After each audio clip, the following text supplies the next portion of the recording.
JEE main 2024 में सवाल पूछा था कि कोई स्पीसीज है जो सेक्सटेट है और वो इलेक्ट्रोफाइल की तरह काम कर रही है, बताइए। 4 ऑप्शन देके पूछा था, कौन सा होगा। केमिकल काइनेटिक में कोलिजन थ्योरी कहता है कि कभी भी किसी भी रिएक्टेंट को प्रोडक्ट में कन्वर्ट होना है तो ट्रांजिशन स्टेट से उसे गुजरना ही पड़ेगा। देखो, मैं ऐसा नहीं कह रहा हूं कि सिर्फ जेईई मेन में ही पूछा गया, मैं इसलिए बता रहा हूं कि जेईई मेन नीट दोनों मिल के पूछ रहे हैं, तो यानी कि अगली बारी नीट की है।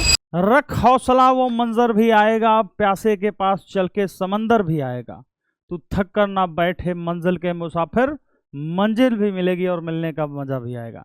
नमस्कार, स्वागत है आप सभी का। मैं हूं आप सबका दोस्त और होस्ट सुजय सिंह। उम्मीद करता हूं कि बढ़िया और जबरदस्त होंगे, पढ़ाई भी कर रहे होंगे। आज मैं आ गया हूं लेके आप लोगों के बीच में NCERT line by line series की अगली पहल, जिसका नाम है जीओसी। जी हाँ, जिसे जनरल ऑर्गेनिक केमिस्ट्री के नाम से भी जानते हैं, जिसे हम लोग फंडामेंटल कॉन्सेप्ट के नाम से सीखेंगे। ज्यादा बात ना करते हुए, ना ही टाइम को वेस्ट करते हुए, मैं आप लोगों को ले चलता हूं पहली ही स्लाइड पे। लेकिन हाँ, मैं आप लोगों से एक बात जरूर कहना चाहता हूं कि अगर आप लोग ये सोच रहे हैं कि ये जीओसी उस तरीके से पढ़ाया जाएगा जैसे कि हम लोग पढ़ते आए हैं, तो नहीं, ऐसा बिल्कुल भी नहीं होने वाला है। ये हम एनसीईआरटी के हिसाब से पढ़ाएंगे। एनसीईआरटी में जो चीजें दे रखी हैं उनको कैसे एक्सप्लेन करना है, उनसे कैसे सवाल बनते हैं, हम उस पर बात करेंगे। बाकी पूरी जीओसी तो पूरे ऑर्गेनिक केमिस्ट्री में लगती है, तो धीरे धीरे जैसे जैसे रिकॉर्डिंग होती जाएगी वैसे वैसे आपको धीरे धीरे सारी चीजें समझ में आने लगेंगी। चलिए, सबसे पहली स्लाइड में जब आप खोलोगे पहले चैप्टर में some basic principle and techniques में, तो उसमें पॉइंट 7 नंबर जो कॉन्सेप्ट होगा, fundamental concepts in organic reaction mechanism. इसको मैं पढ़ने से पहले थोड़ी सी अपनी कुछ बातें बता देता हूं कि कभी भी कोई भी रिएक्शन ध्यान रखेंगे कि जब भी प्रोसीड करेगी, उसका अगर मैं एनर्जी प्रोफाइल डायग्राम बनाऊं तो रिएक्टेंट से प्रोडक्ट में चेंज होने के लिए, अगर मैं मान लूं कि ये एंडोथर्मिक रिएक्शन है, ध्यान रखना, तो एनर्जी प्रोफाइल डायग्राम में एक बात समझ में आती है कि जो सबसे अनस्टेबल स्टेट होता है उसे हम लोग एक्टिवेटेड कॉम्प्लेक्स कहते हैं। इस बात को आप ध्यान रखना। और ये potential energy versus reaction coordinate के बीच का ग्राफ होता है। जो बच्चे 11th में हैं, जो ये बात नहीं जानते हैं, उनको मैं बता दूं कि आप ये 12th में डिटेल में सीखोगे। बस अभी मोटा मोटी आप समझ लो कि भाई ये रिएक्टेंट है हमारा, ये क्या है, रिएक्टेंट है हमारा, और ये हमारा प्रोडक्ट है। उसके बीच में जो बनता है, जो सबसे टॉप लेवल पर होता है, जिसकी एनर्जी सबसे ज्यादा होती है, उसे हम लोग एक्टिवेटेड कॉम्प्लेक्स कहते हैं। अगर इसी का कॉन्सेप्ट थोड़ा सा मैं और बढ़ाऊं, अगर मैं इसके बारे में थोड़ा सा और बताऊं, जो ज्यादातर आजकल पूछा जा रहा है, ट्रेंड में है, कि अगर एक से ज्यादा स्टेप की रिएक्शन होगी, मैं मान लेता हूं कि एक रिएक्शन है, ठीक है, कोई भी A गिव्स B, और वो कैसी है, एक्सोथर्मिक है, और वो रिएक्शन ऐसे हो रही है। ऐसे कैसे, मान ले रहा हूं ये यहां से शुरू हुई और ऐसे चल के ऐसे करके आ रही। अब मुझे नहीं पता कि इसका लेवल क्या है, इसका लेवल क्या है, बस ये कुछ ग्राफ दे रखा है और मुझसे पूछा जाए कि कितने स्टेप की रिएक्शन है, कितने इसमें ट्रांजिशन स्टेट बनेंगे और कितने इंटरमीडिएट बनेंगे, तो क्या हम बता सकते हैं? जी हाँ, बिल्कुल बता सकते हैं हम लोग। पहला वाला जो रिएक्शन शुरू हुई है वो A होगी, जिसे हम लोग रिएक्टेंट बोलेंगे, और जो टॉप पे जाके बन रही होगी वो क्या होगी, B होगी। एक्सो है तो इस वाले लेवल से ये नीचे होगा, ठीक है। अगर मैं थोड़ा सा और समझाना चाहूं इसी में, आइए मैं थोड़ा सा और डिटेल में बता देता हूं। एक कॉन्सेप्ट और समझाना है तो मैं डायग्राम थोड़ा सा डिफरेंट बना देता हूं। ऐसे लेके ऐसे लेके जा रहा हूं, ठीक है। अब कई लोग सोचेंगे सर पहले वाले डायग्राम में क्या बुराई थी बुराई थोड़ी समझानी है। बुराई जैसी कोई चीज नहीं थी, बस समझानी थी। ये A है, ये B है, और ये potential energy versus reaction coordinate के बीच का ग्राफ। ध्यान रखना, जब भी ये पहले टॉप पे जाएगा इसे हम लोग ट्रांजिशन स्टेट 1 बोलेंगे या एक्टिवेटेड कॉम्प्लेक्स 1 बोलेंगे। अब आप सर 2 नाम बोल रहे हो, जी हाँ, जब आप केमिकल काइनेटिक पढ़ोगे तो उसमें जिक्र किया गया है कि जो मोस्ट अनस्टेबल ट्रांजिशन स्टेट होता है उससे ही हम लोग एक्टिवेटेड कॉम्प्लेक्स बोलते हैं, यानी कि वो ट्रांजिशन स्टेट ही है, ठीक है ना। और आपको वही बात ध्यान रखनी है, और इसे हम लोग ट्रांजिशन स्टेट 2 कहेंगे और इसे हम लोग ट्रांजिशन स्टेट 3 कहेंगे। केमिकल काइनेटिक में कोलिजन थ्योरी कहता है कि कभी भी किसी भी रिएक्टेंट को प्रोडक्ट में कन्वर्ट होना है तो ट्रांजिशन स्टेट से उसे गुजरना ही पड़ेगा।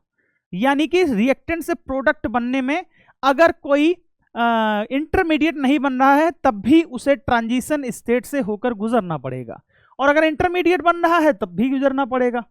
और ये पहली बार निकला तो इसे बोलेंगे इंटरमीडिएट 1, ये दूसरी बार उतरा है तो इसे बोलेंगे इंटरमीडिएट 2। यानी कि इस वाली रिएक्शन में 2 इंटरमीडिएट 3 ट्रांजिशन स्टेट बन रहे हैं, यानी कि ट्रांजिशन स्टेट बराबर क्या हो जाएगा, इंटरमीडिएट प्लस 1 हो जाएगा। और ये आपको खूब पूछा जाता है, तो कोई भी ग्राफ देके किसी भी रिएक्शन का आपसे पूछ सकता है, और इस पे कई बार जेईई मेन ने सवाल पूछा है और नीट में आने के बहुत ज़्यादा चांस हैं कि ऐसे बना के पूछ सकता है किसी भी पर्टिकुलर रिएक्शन के लिए। और इसको हम लोग एक्टिवेशन एनर्जी कहते हैं। क्या कहते हैं, एक्टिवेशन एनर्जी कहते हैं। और जिसकी एक्टिवेशन एनर्जी ज़्यादा होती है, जो रेट होती है वो इनवर्सली प्रोपोर्शनल क्या होती है, एक्टिवेशन एनर्जी होती है। यानी कि जिसका रेट ज़्यादा होगा उसकी एक्टिवेशन एनर्जी कम होगी, जिसका रेट कम होगा उसकी एक्टिवेशन एनर्जी ज़्यादा होगी। और हमें पता है कि जो स्लो स्टेप होता है, ध्यान रखना, जो स्लो स्टेप होता है, 11th वाले चाहे तो स्किप कर सकते हैं, जो स्लो स्टेप होता है उसे रेट डिटरमाइनिंग स्टेप कहते हैं, रेट डिटरमाइनिंग स्टेप कहते हैं। यानी कि ये वाला जो स्टेप हो जाएगा वो रेट डिटरमाइनिंग स्टेप हो जाएगा। यानी कि इसे मैं दर्शाऊं तो ए से बन रहा है I1, और I1 से बन रहा है I2, और I2 से बन रहा है B, और जो आपका RDS है वो ये वाला है, रेट डिटरमाइनिंग स्टेप ये वाला है। तो भैया ये 3-4 चीजें आपको याद रखनी है। आइए, in organic reaction the organic molecule also referred as substrate reacts with an appropriate attacking reagent। बड़ा कंफ्यूजन होता है लोगों को, ध्यान रखना, रिएक्टेंट में 2 प्रकार की चीजें होंगी, एक होगा सबस्ट्रेट, एक होगा अटैकिंग रिएजेंट। एक होगा सबस्ट्रेट और एक होगा अटैकिंग रिएजेंट। जिस साइट पे, जिसके साइट पे अटैक होगा उसे सबस्ट्रेट बोलेंगे, और जो अटैक करेगा उसे हम लोग अटैकिंग रिएजेंट कहेंगे। और ये दोनों ही रिएक्टेंट होते हैं जो कन्वर्ट होते हैं इंटरमीडिएट में, या इंटरमीडिएट नहीं भी बनाएंगे तो किस में कन्वर्ट होंगे, प्रोडक्ट में कन्वर्ट होंगे। पहली पेज पे, पहले पैराग्राफ में यही बात लिखी गई है कि reacts with an appropriate attacking reagent and leads to the formation of 1 or more intermediate and finally products. जरूरी नहीं है कि एक बनाए, एक से ज्यादा बना सकता है इंटरमीडिएट, एक भी ना बनाए, ऐसा भी हो सकता है। The general reaction is depicted as follow. Organic molecule है, सबस्ट्रेट है, जिसपे अटैकिंग रिएजेंट अटैक कर रहा है तो इंटरमीडिएट बन रहा है, इंटरमीडिएट से प्रोडक्ट बन रहा है, प्रोडक्ट से बाई प्रोडक्ट बन रहा है। कई बार हमें अनवांटेड चीजें भी मिल जाती हैं, और जो हमारे लिए अनवांटेड चीजें होती हैं उसे हम लोग क्या कहते हैं, बाई प्रोडक्ट कहते हैं। जो अनवांटेड चीजें हैं, जो हमें नहीं चाहिए लेकिन हमारे रिएक्शन में हमें प्रोडक्ट के फॉर्म में मिल रहे हैं, उसे हम लोग अनवांटेड प्रोडक्ट कहते हैं। ठीक है भाई, आगे बढ़ते हैं। Substrate is that reactant which supplies carbon to new bond and other reactant is called reagent। बता चुका हूं मैं। If both the reactants supply carbon to new bond then choice is arbitrary। मतलब ये तुम्हारी चॉइस है चूज करने की उनमें से, मतलब कोई ऐसा प्लान नहीं है। आर्बिट्रेटरी का मतलब होता है कि बिना सोची समझी, मतलब ऐसे कोई पहले से सोच समझ के नहीं रखना है। And in that case the molecule on which attention is focused is called substrate. यानी कि जो फोकस देगा हमारे रिएक्शन में कि हम आओ अटैक करवा रहे हैं, वही सबस्ट्रेट कहलाएगा, अगर कभी कोई ऐसी स्थिति आती है तो। आगे बढ़ते हैं भाई, एनसीईआरटी की लाइन पढ़ानी है तो एनसीईआरटी की लाइन के हिसाब से चलूंगा, एक एक लाइन एक्सप्लेन करूंगा, पढ़ के आगे नहीं भागूंगा, जहां जरूरत पड़ेगी बताता चलूंगा कि भाई कौन सी ईयर से कहां सवाल पूछे गए। In such a reaction, a covalent bond between 2 carbon atoms or a carbon and some other atom is broken and a new bond is formed। ठीक है ना, किसी भी रिएक्शन में बॉन्ड टूटते हैं, नए बॉन्ड बनते हैं, यही होता है reaction. A sequential account of each step describing details of electron movement, energetics during bond cleavage and bond formation, and the rate of transformation of reactant into product is referred to as reaction mechanism। और इसी पूरे phenomena को हम लोग क्या कहते हैं? Reaction mechanism कहते हैं। The knowledge of reaction mechanism helps is in understanding the reactivity of organic compound and planning strategy for their synthesis। यानी कि किसी भी रिएक्शन का अगर हमें मैकेनिज्म पता चल जाएगा तो हमें उसके खिलाफ या उसके लिए एक नई स्ट्रेटजी बनाने की, प्लानिंग करने की हमें एक सलाह, तरीका, मतलब सुझाव मिल जाएगा कि भाई हम इस प्रकार से रिएक्शन करते हैं तो मेरे लिए उसी प्रकार से व्यवस्थाएं भी करके तुम रखना। हमें सन 1 वाले हैं तो हमें उसी हिसाब से करवाना, हमें सन 2 वाले हैं तो हमें उसी हिसाब से करवाना। इन the following section we shall learn some of the principle that explain how these reaction takes place। अब यहां से कहानी शुरू होगी, अभी तक तो इंट्रोडक्शन चल रहा था। आइए, सबसे पहले है फिजन या डिसोसिएशन बोल सकता हूं, fission of A covalent bond. A covalent bond can get cleaved either by heterolytic cleavage और by homolytic cleavage। हमेशा याद रखना, जो बॉन्ड फिजन होता है, जो बॉन्ड फिजन होता है वो दो प्रकार से होता है। कैसे?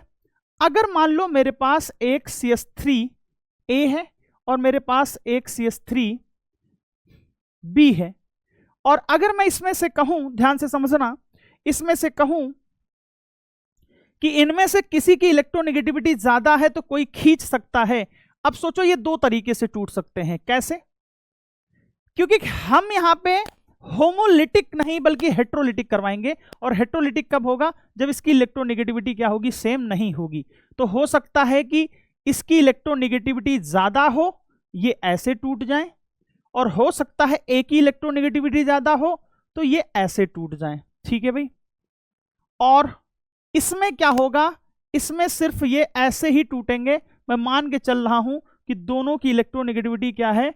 लगभग सेम है, तो इसे हम लोग होमोलाइटिक कहेंगे, इसे हम लोग हेट्रोलाइटिक कहेंगे। और अगर आप सोच रहे हैं कि इससे सवाल नहीं आते हैं, तो हेट्रोलाइटिक और होमोलाइटिक से जेई 2024 में और 25 में सवाल पूछे गए हैं। जेई मेन की बात कर रहा हूं मैं। आगे बढ़ते हैं, अभी बताऊंगा कैसे कैसे पूछे गए हैं। In heterolytic cleavage the bond breaks in such a fashion that the shared pair of electrons remain with one of the fragments. ये जो शेयर पेयर इलेक्ट्रॉन होता है ये टूटते समय किसी एक के पास रह जाता है, इसीलिए हम इस लोग हेट्रोलिटिक बोलते हैं। After heterolysis one atom has sextet. याद रखेंगे इस वर्ड का मतलब। और मैं आपको बता दूं कि जेई मेन 2024 में सवाल पूछा था कि सेक्सटेट का मतलब क्या होता है। जेई मेन 2024 में सवाल पूछा था कि कोई स्पीसीज है जो सेक्सटेट है और वो इलेक्ट्रोफाइल की तरह काम कर रही है, बताइए। 4 ऑप्शन देके पूछा था, कौन सा होगा? तो सेक्सटेट का मतलब होता है 6 इलेक्ट्रॉन हैविंग स्पीसीज, और ये नीट में कभी नहीं पूछा है तो पूछा जाने का चांस रहेगा।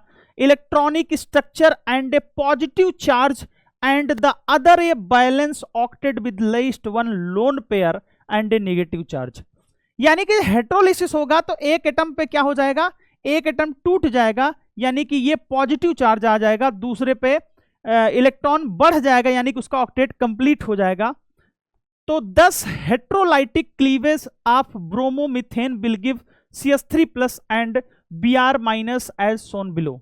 जैसे कि ये टूटेगा तो ये टूट रहा है इस तरफ, ये इसका इलेक्ट्रॉन ले जा रहा है, इसी को हम लोग बोलेंगे सेक्सटेट स्पीसीज बोलेंगे।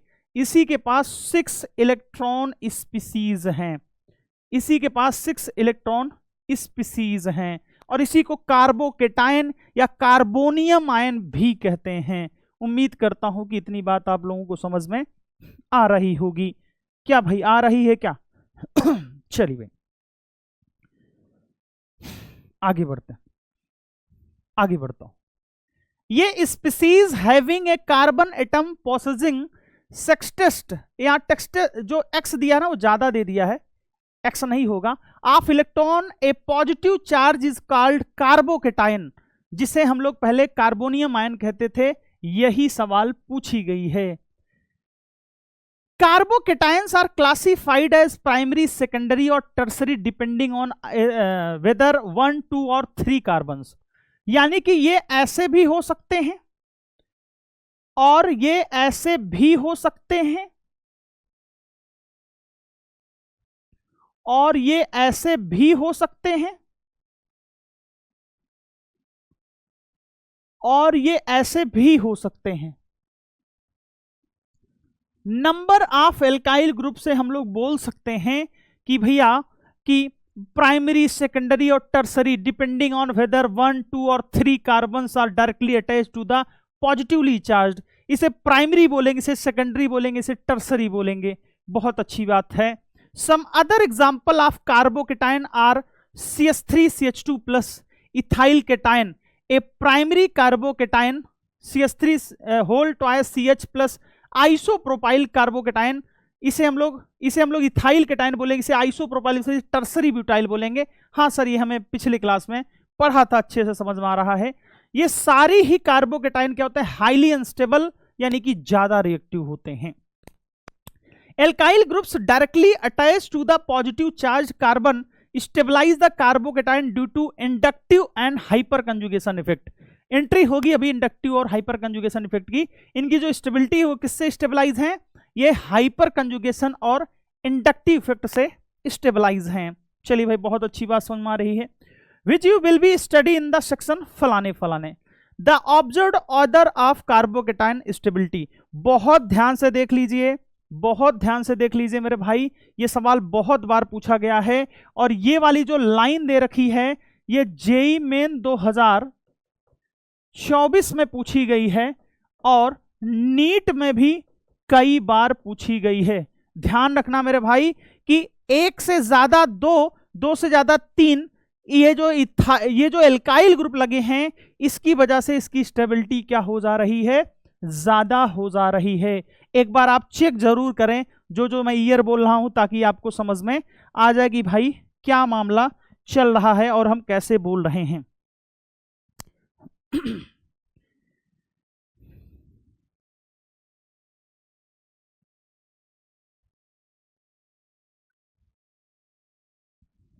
चलिए भाई आगे बढ़ते हैं। लिखा है कि carbocation have trigonal planar shape. भाई इसकी बात की जाए, ट्राइगोनल प्लेनर शेप और sp2 ये भी जेईई मेन में पूछा गया है 24 या 25 में, मुझे आइडिया नहीं आ रहा है, बहुत बार पूछा गया है। इसे नीट में भी पूछा गया है। ये बात आपको याद रखनी पड़ेगी भाई कि कैसे कैसे सवाल पूछे गए हैं। ट्राइगोनल प्लेनर क्या बोला है? ट्राइगोनल प्लेनर बोला है, यानी कि कार्बन के पास क्या है?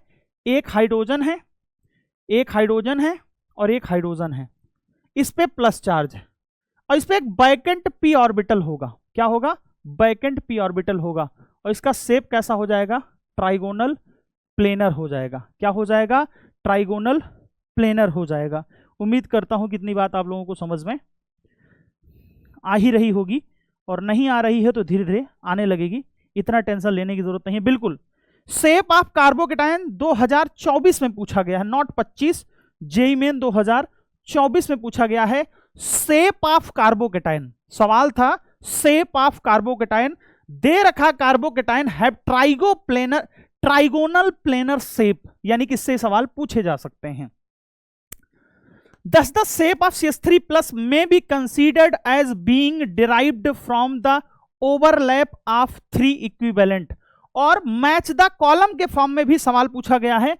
मैं आपको बता दूं तो मैच द कॉलम के फॉर्म में सवाल पूछा गया है जेईई मेन 2025 में। बिल्कुल 2024 और 25 दोनों साल पूछे गए हैं। कॉलम के फॉर्म में पूछा गया है कार्बोकेटायन को देके, कार्बोकेटायन को देके, और कार्बन फ्री रेडिकल के बारे में पूछा गया है। मैच द कॉलम पूछा गया है, मैच द कॉलम में पूछा गया है। Consider as being derived from the overlap of 3 equivalent carbon sp2 hybridized orbital with 1s orbital each of the 3 hydrogen. क्या बात कह रहा है? कह रहा है कि कार्बन sp2 के 3 हाइड्रोजन ओवरलैप कर रहे हैं किससे? 3 हाइड्रोजन एटम के कौन से ऑर्बिटल से ओवरलैप कर रहे हैं? 1s ऑर्बिटल से ओवरलैप कर रहे हैं। किससे कर रहे हैं? 1s ऑर्बिटल से ओवरलैप कर रहे हैं। बिल्कुल सही बात है भाई। चलिए आगे बढ़ते हैं और चीजों को थोड़ा सा और समझते हैं कि क्या बोल रहा है। और ये पूछा गया है जेईई मेन 2021 में, और ये सवाल पूछा गया है, ये वाला, ये जो मैंने लाइन लिखी है, कार्बन sp2 1s का असर्शन रीजन में सवाल पूछा गया है जेईई मेन 2021 में। देखो मैं ऐसा नहीं कह रहा हूं कि सिर्फ जेईई मेन में ही पूछा गया, मैं इसलिए बता रहा हूं कि जेईई मेन नीट दोनों मिल मिल के पूछ रहे हैं, तो यानी कि अगली बारी नीट की है। और हर लाइन पढ़ के जाओ, जो आपके टीचर्स पढ़ाते हैं उसको भी पढ़ के जाओ, आपको मजा आने वाला। आइए भाई, इसी लाइन की बात कर रहा हूं, यही लाइन असर्शन रीजन में पूछा गया है। ठीक है भाई, तुमने कहा सर क्यों ऐसा हो रहा है, आइए समझा देता हूं। ये कार्बन है, 3 हाइड्रोजन, ठीक है, 3 हाइड्रोजन। एक्चुअली में ये ऐसा नहीं होगा, इसका मैं ओरिजिनल शेप बनाऊं तो ये जब CH3+ की मैं बात करूंगा तो CH3+ क्या हो जाएगी? हाइब्रिडाइज हो जाएगा। मैंने स्टार्टिंग में बताया था ऐसे, और ये हाइब्रिडाइज हो जाएगा ऐसे, और ये हाइब्रिडाइज हो जाएगा ऐसे, और इस पे 4 गोले बोले, यानी कि हाइड्रोजन, हाइड्रोजन और हाइड्रोजन, ये इसे ओवरलैप करेंगे और ओवरलैप करके बॉन्ड बनाएंगे। इस बॉन्ड का नाम हो जाएगा, इस बॉन्ड का नाम हो जाएगा sp2 1s बॉन्ड, और सारे ही sp2 1s बॉन्ड होंगे। शायद जो मेरी क्लास कर रहे हैं बच्चे उनको समझ में आ रही होगी। Carbon orbital is perpendicular to the molecular plane and contains no electrons. ये जो बैकेंड p ऑर्बिटल होता है, ये क्या होता है? मोलिक्यूल के परपेंडिकुलर होता है, यानी कि अगर ये इस प्लेन में है तो इसका p ऑर्बिटल क्या हो जाएगा? इसके परपेंडिकुलर हो जाएगा। यानी कि एक गुब्बारा जो है, एक गुब्बारा बाहर की तरफ होगा और एक गुब्बारा अंदर की तरफ होगा, यही होता है p ऑर्बिटल, डंबल शेप आकार में होता है। चलिए भाई, ये भी समझ में आ रहा है। The heterolytic cleavage, the heterolytic cleavage, क्या गजब का सवाल पूछ लिया है द हेट्रोलाइटिक क्लीवेज के बारे में, और इस पे भी सवाल पूछे गए हैं।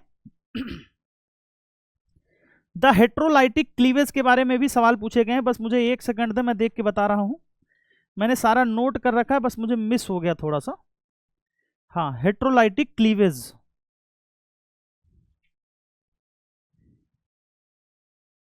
बिल्कुल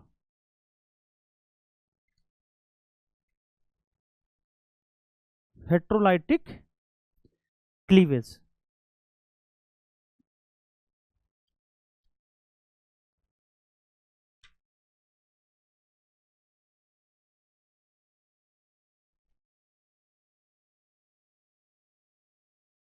ठीक है, अभी मिलेगा तो बता दूंगा। The heterolytic cleavage can also give a species in which carbon gets the share pair of electron. For example, when group Z attached to the carbon, और ये इधर वाले चला जाए, ये Z चला जाए, इसे क्या बोलते हैं? इसे कार्बेनाइन बोलते हैं। Methyl pair the methyl anion. अगला सवाल यहां से पूछा जाने वाला है, ध्यान रखना, अगला सवाल यहां से पूछा जाने वाला है, इससे अभी छिड़ के नहीं पूछा है। Such a carbon species carrying a negative charge on carbon atom is called carbanion। यानी कि अगर CH3- हो जाए तो इसे हम क्या कहते हैं? कार्बेनाइन कहते हैं। क्या कहते हैं? कार्बेनाइन कहते हैं।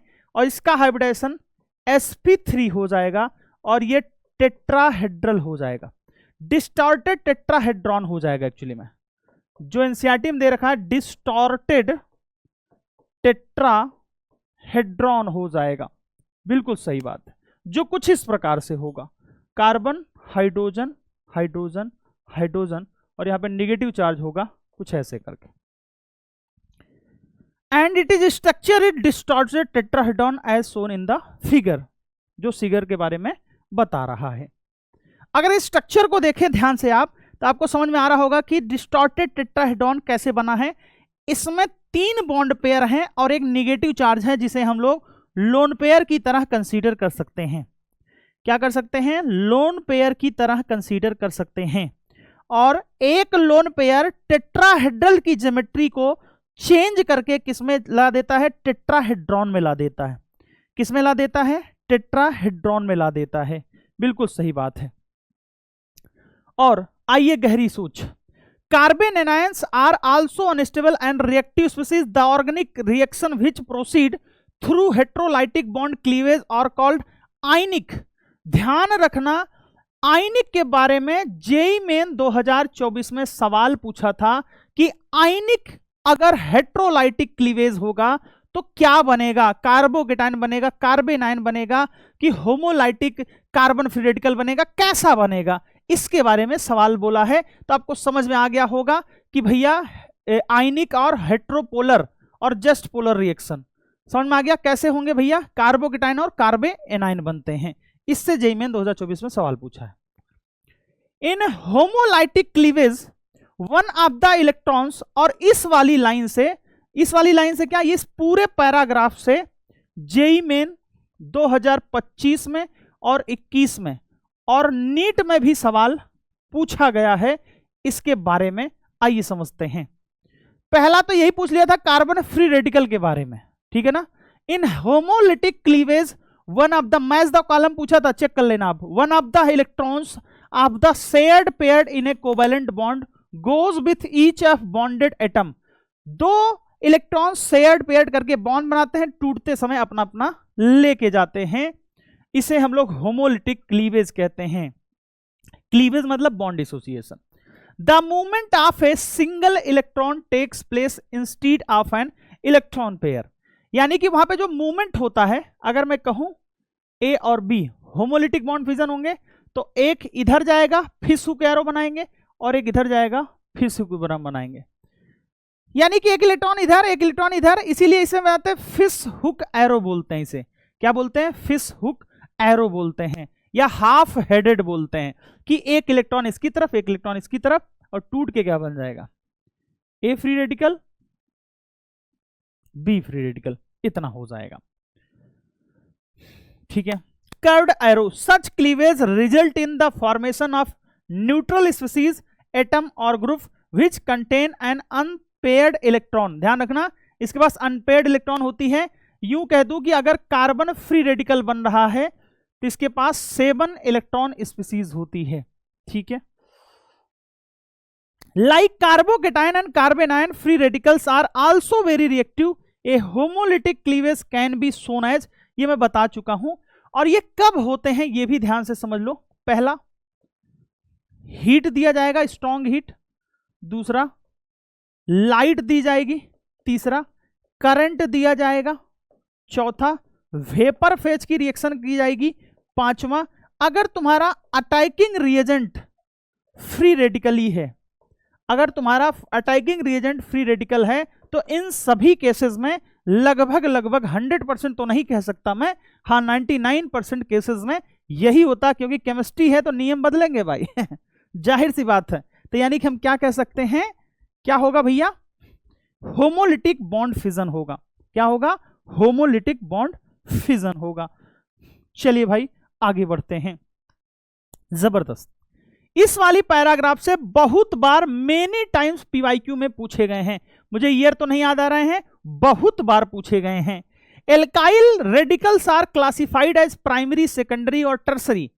तो 3 लगेंगे तो टर्सरी ब्यूटाइल वाला टर्सरी, आइसोप्रोपाइल वाला सेकेंडरी, इथाइल वाला प्राइमरी, मिथाइल वाले की कोई डिग्री नहीं है। और स्टेबिलिटी उसी प्रकार से होगी जिस प्रकार से कार्बोकेटाइन की थी। और एक चीज इसने मिस कर दिया, मान लो अगर आपके पास ऐसा आ जाए CH3 माइनस, ये नहीं दिया, मैं पूछ रहा हूं, ये पीवाईक्यू में आया है और आगे आने के चांसेस रहेंगे इसके। ऐसा दे दे और यहां पे CH3 होल थ्रायस C माइनस दे दे। ध्यान रखना, जितनी ज्यादा ब्रांचिंग होगी स्टेबिलिटी उतनी ही कम होती जाएगी। ये एनायन के केस में होता है।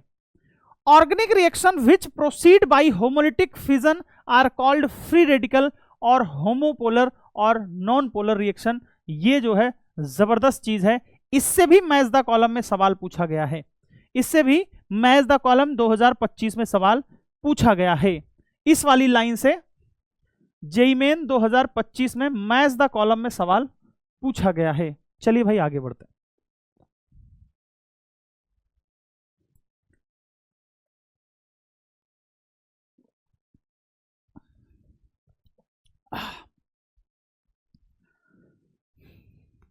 अगला,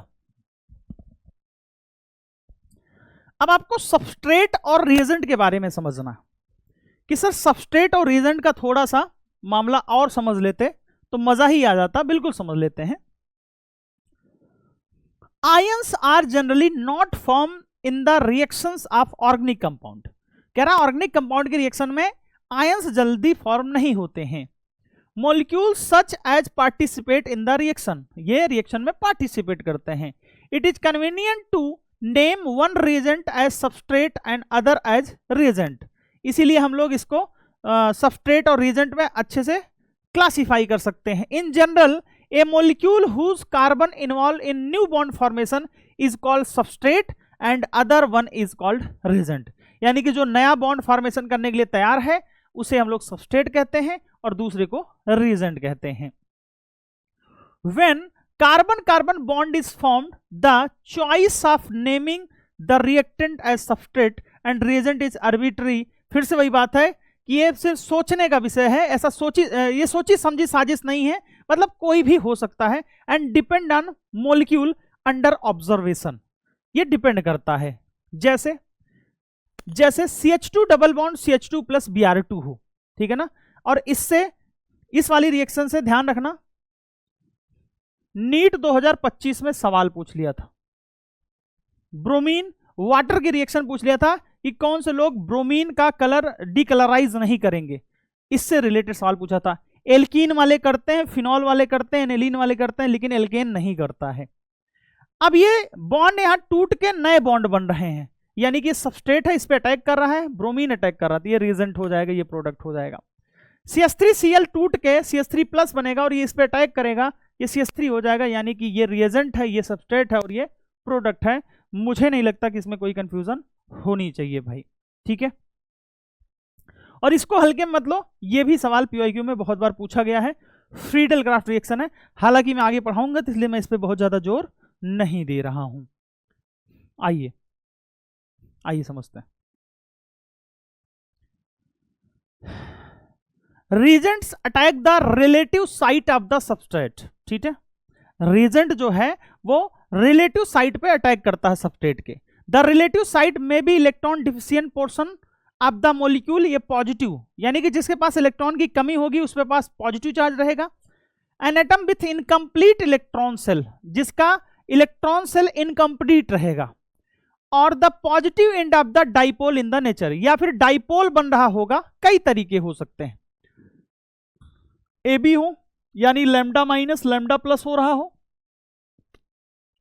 इस पे देखो पॉजिटिव, ये इलेक्ट्रॉन डिफिशिएंट माना जाएगा और पॉजिटिव साइट आ रही है, यानी कि पोलर का ये क्या है, एंड है, ठीक है भाई। पोलर समझते हो ना कैसे चलती है, पोलर जिस तरफ नेगेटिव रहती है उस तरफ डायरेक्शन ऐसे लगाते हैं, ठीक है, ये एंड पॉइंट माना जाता है। उसी को बोल रहा है कि positive end of the dipole in the molecule, ठीक है।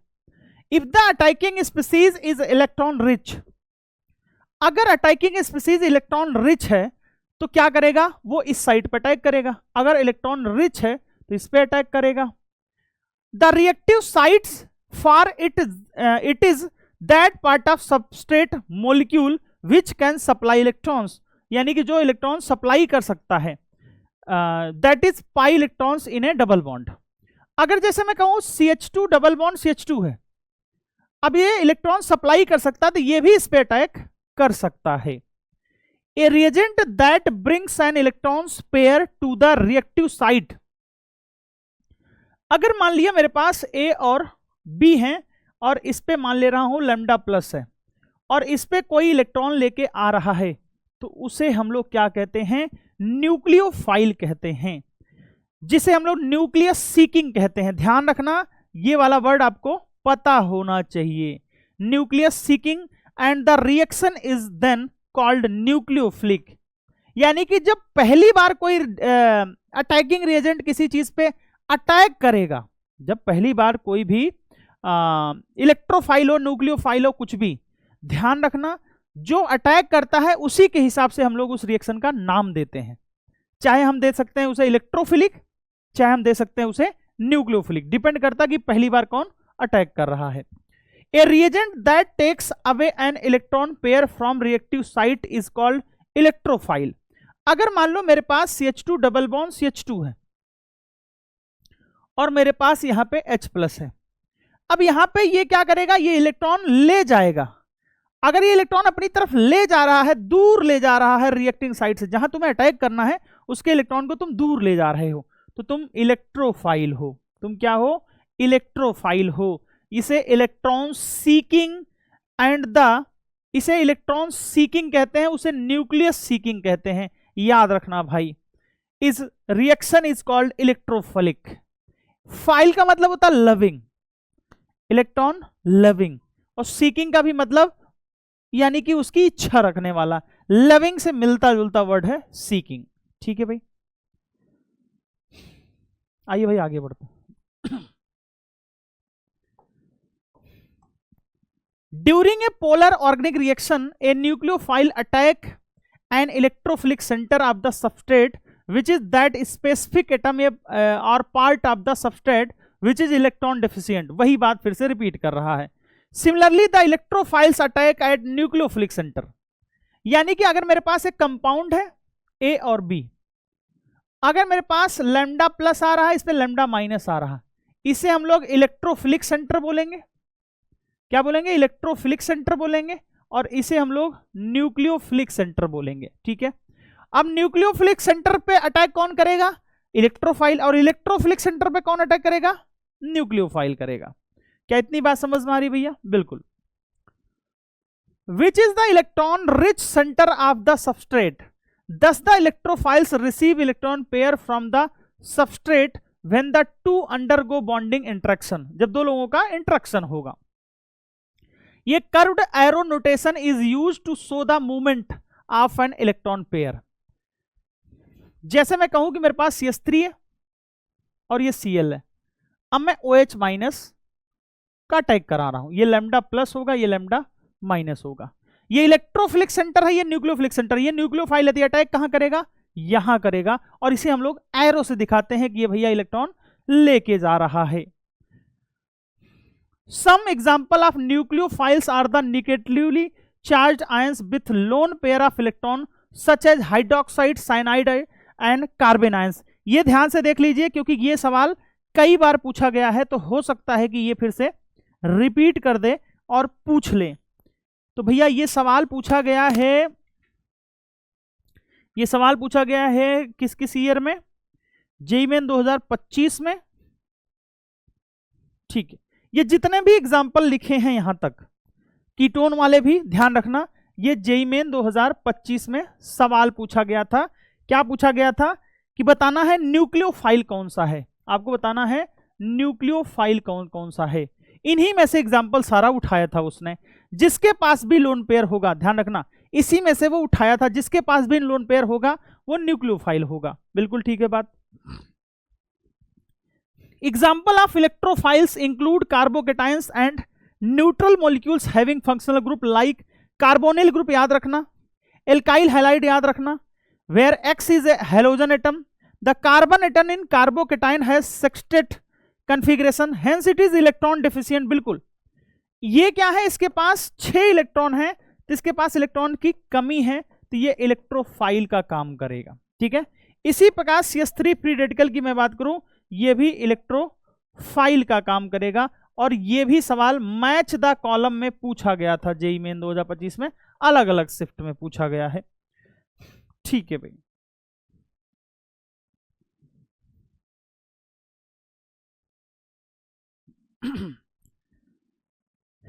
it is electron deficient and can receive a pair of electrons from the nucleophiles in neutral molecules such as alkyl halide due to the polarity of the CX bond and partial positive charge it generated। ध्यान रखना ये वाला जो है ये पूरा का पूरा हेलो एल्केन्स बता देता है, ये इलेक्ट्रोफाइल की तरह काम करता है। किसकी तरह काम करता है, इलेक्ट्रोफाइल की तरह काम करता है। ये वाला स्पेशली इलेक्ट्रोफाइल की तरह काम करता है, और इसकी वजह से न्यूक्लियोफाइल इस पे अटैक करता है। Hence the carbon atoms become an electrophilic center at which a nucleophile can attack। ये मैं पहले ही बता चुका हूं कि ये वाला इलेक्ट्रोफिलिक सेंटर है, ये कैसा है, इलेक्ट्रोफिलिक सेंटर है। ठीक है भाई, इस पे न्यूक्लियोफाइल अटैक कर सकता है। इससे सवाल नहीं पूछा गया है, इस बात का आपको ध्यान रखना है। ये मोस्ट एक्सपेक्टेड है, ध्यान रखना, मोस्ट एक्सपेक्टेड है, इससे पूछा जा सकता है क्योंकि इससे अभी पूछा नहीं गया है। 4 लोगों को दे दे पूछ लेगा कि बताइए भैया कि कर्व एरो किधर से किधर लगेगा। Using curved arrow notation show the formation of reactive intermediates when the following covalent bonds undergo heterolytic cleavage. अगर हेट्रोलाइटिक क्लीवेज होगा तो कार्बन से ज्यादा इलेक्ट्रॉनिटी इसकी है तो ये खींच जाएगा। CH3CN में ध्यान रखना, इस कार्बन का sp हाइब्रिडाइजेशन है तो ये इस तरफ खींच ले जाएगा। और कार्बन और मेटल में, कार्बन और मेटल में इलेक्ट्रोनेगेटिविटी कार्बन की ज्यादा होगी तो कार्बन खींच लेगा, कुछ इस प्रकार से बनेगा। ये बात आपको समझना पड़ेगा। जैसे मैं CH3Br दे दूं, अब CH3Br में क्या हो जाएगा, ये इधर से ले जाके टूटेगा। अगर इधर ले जाके टूटेगा तो क्या हो जाएगा, CH3 प्लस Br माइनस हो जाएगा। क्या इतनी बात समझ में आ रही है भैया? बिल्कुल समझ में आ रही है। ये समझ में आ गया कैसे हम तोड़ रहे हैं। इलेक्ट्रॉनिटी जिसकी ज्यादा है वो खींच लेगा, और खींच लेगा तो टूट जाएगा। कार्बन से ज्यादा सल्फर की होती है, सल्फर से ज्यादा आयोडीन की होती है इलेक्ट्रोनेगेटिविटी। अगर आपने सही से नहीं पढ़ा है तो पढ़ लीजिए मेरे भाई। कार्बन से ज्यादा सल्फर की होती है, सल्फर से ज्यादा आयोडीन की होती है, और नाइट्रोजन से ज्यादा क्लोरीन की होती है। इसकी भी इलेक्ट्रोनेगेटिविटी आप याद रख लेना। फास्फोरस की ज्यादा हाइड्रोजन से होती है इलेक्ट्रोनेगेटिविटी। क्योंकि मार्केट में क्या है ना, गलत चल रहा है कि ये लगभग बराबर होते हैं, नहीं, ऑर्गेनिक में बराबर कर दोगे तो सवाल नहीं कर पाओगे। ठीक है भाई, इससे सवाल तो कई बार पूछे गए हैं, बहुत बार पूछे गए हैं इससे सवाल, न्यूक्लियोफाइल और इलेक्ट्रोफाइल के बारे में अभी बताया मैंने। यानी कि जिस पे निगेटिव चार्ज है, यूं बोल दूं कि अगर मुझसे बोलो इलेक्ट्रोफाइल, इलेक्ट्रोफाइल में आप पहले तो इलेक्ट्रॉन डेफिशिएंट, क्या बोला आपने, इलेक्ट्रॉन डेफिशिएंट होना चाहिए, ऑक्टेट इनकम्प्लीट होना चाहिए, जिसे हम बैलेंसल इनकम्प्लीट बोल रहे हैं एनसीईआरटी के हिसाब से, और वैकेंट डी ऑर्बिटल होने चाहिए। ठीक है ना, ऐसे भी लोग खींचने का काम करते हैं। पॉजिटिवली चार्ज्ड स्पीसीज होनी चाहिए। ठीक है, न्यूट्रल पाई बॉन्ड होने चाहिए, न्यूट्रल पोलर पाई बॉन्ड होने चाहिए। पोलर पाई बॉन्ड जैसे C डबल बॉन्डो, ठीक है, और S डबल बॉन्डो, S डबल बॉन्डो आगे हम लोग पढ़ेंगे एनसीईआरटी में। ये वीक न्यूक्लियोफाइल हैं, ये हम पढ़ेंगे, कोल्बे में पढ़ेंगे, सल्फोनेशन में पढ़ेंगे। वीक इलेक्ट्रोफाइल है, क्या है, वीक इलेक्ट्रोफाइल है। तो HS माइनस पे निगेटिव चार्ज है तो ये हो जाएगा न्यूक्लियोफाइल।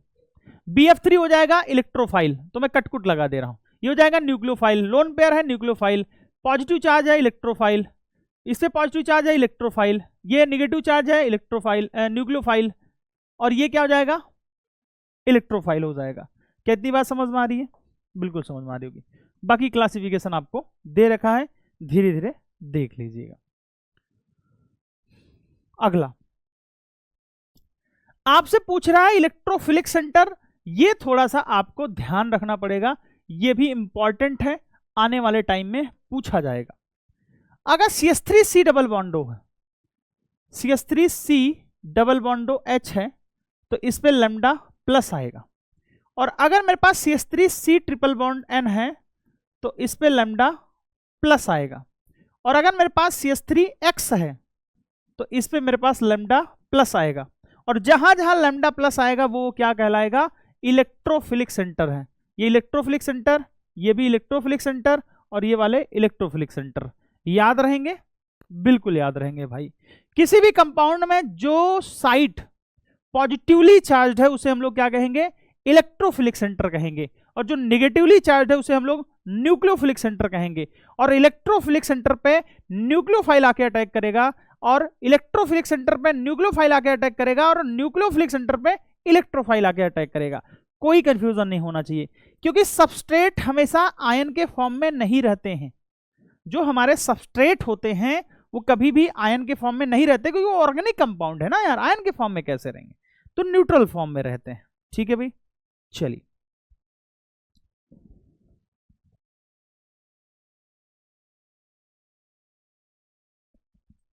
आइए आगे बढ़ते हैं। Electron movement in organic reaction. अब हमें बताना है कि इलेक्ट्रॉन का मूवमेंट कैसे होता है। The movement of electron in organic reaction can be shown by curve arrow.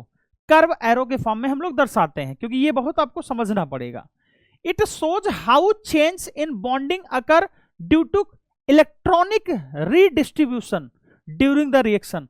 कैसे हम लोग रिएक्शन कराते हैं तो इलेक्ट्रॉनिक रीडिस्ट्रीब्यूशन होता है, इलेक्ट्रॉन का कैसे डिस्ट्रीब्यूशन होता है वो हम लोग समझते हैं। To show the change in position of a pair of electron, curve arrow start from the point from where an electrons pair is shifted and it ends at a location to which the pair of electrons may move. यानी कि याद रखना, अगर मेरे पास ए से B है,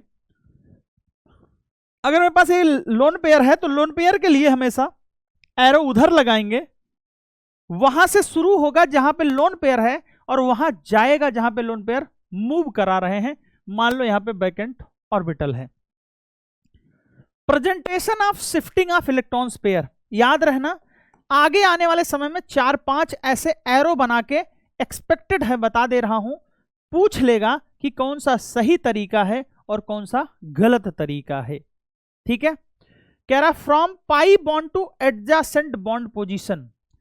अगर कभी भी पाई बॉन्ड शिफ्ट हो एडजेसेंट पोजीशन पे तो एरो हमेशा ऐसे लगाते हैं, जैसे ए डबल बॉन्ड बी और सी हो।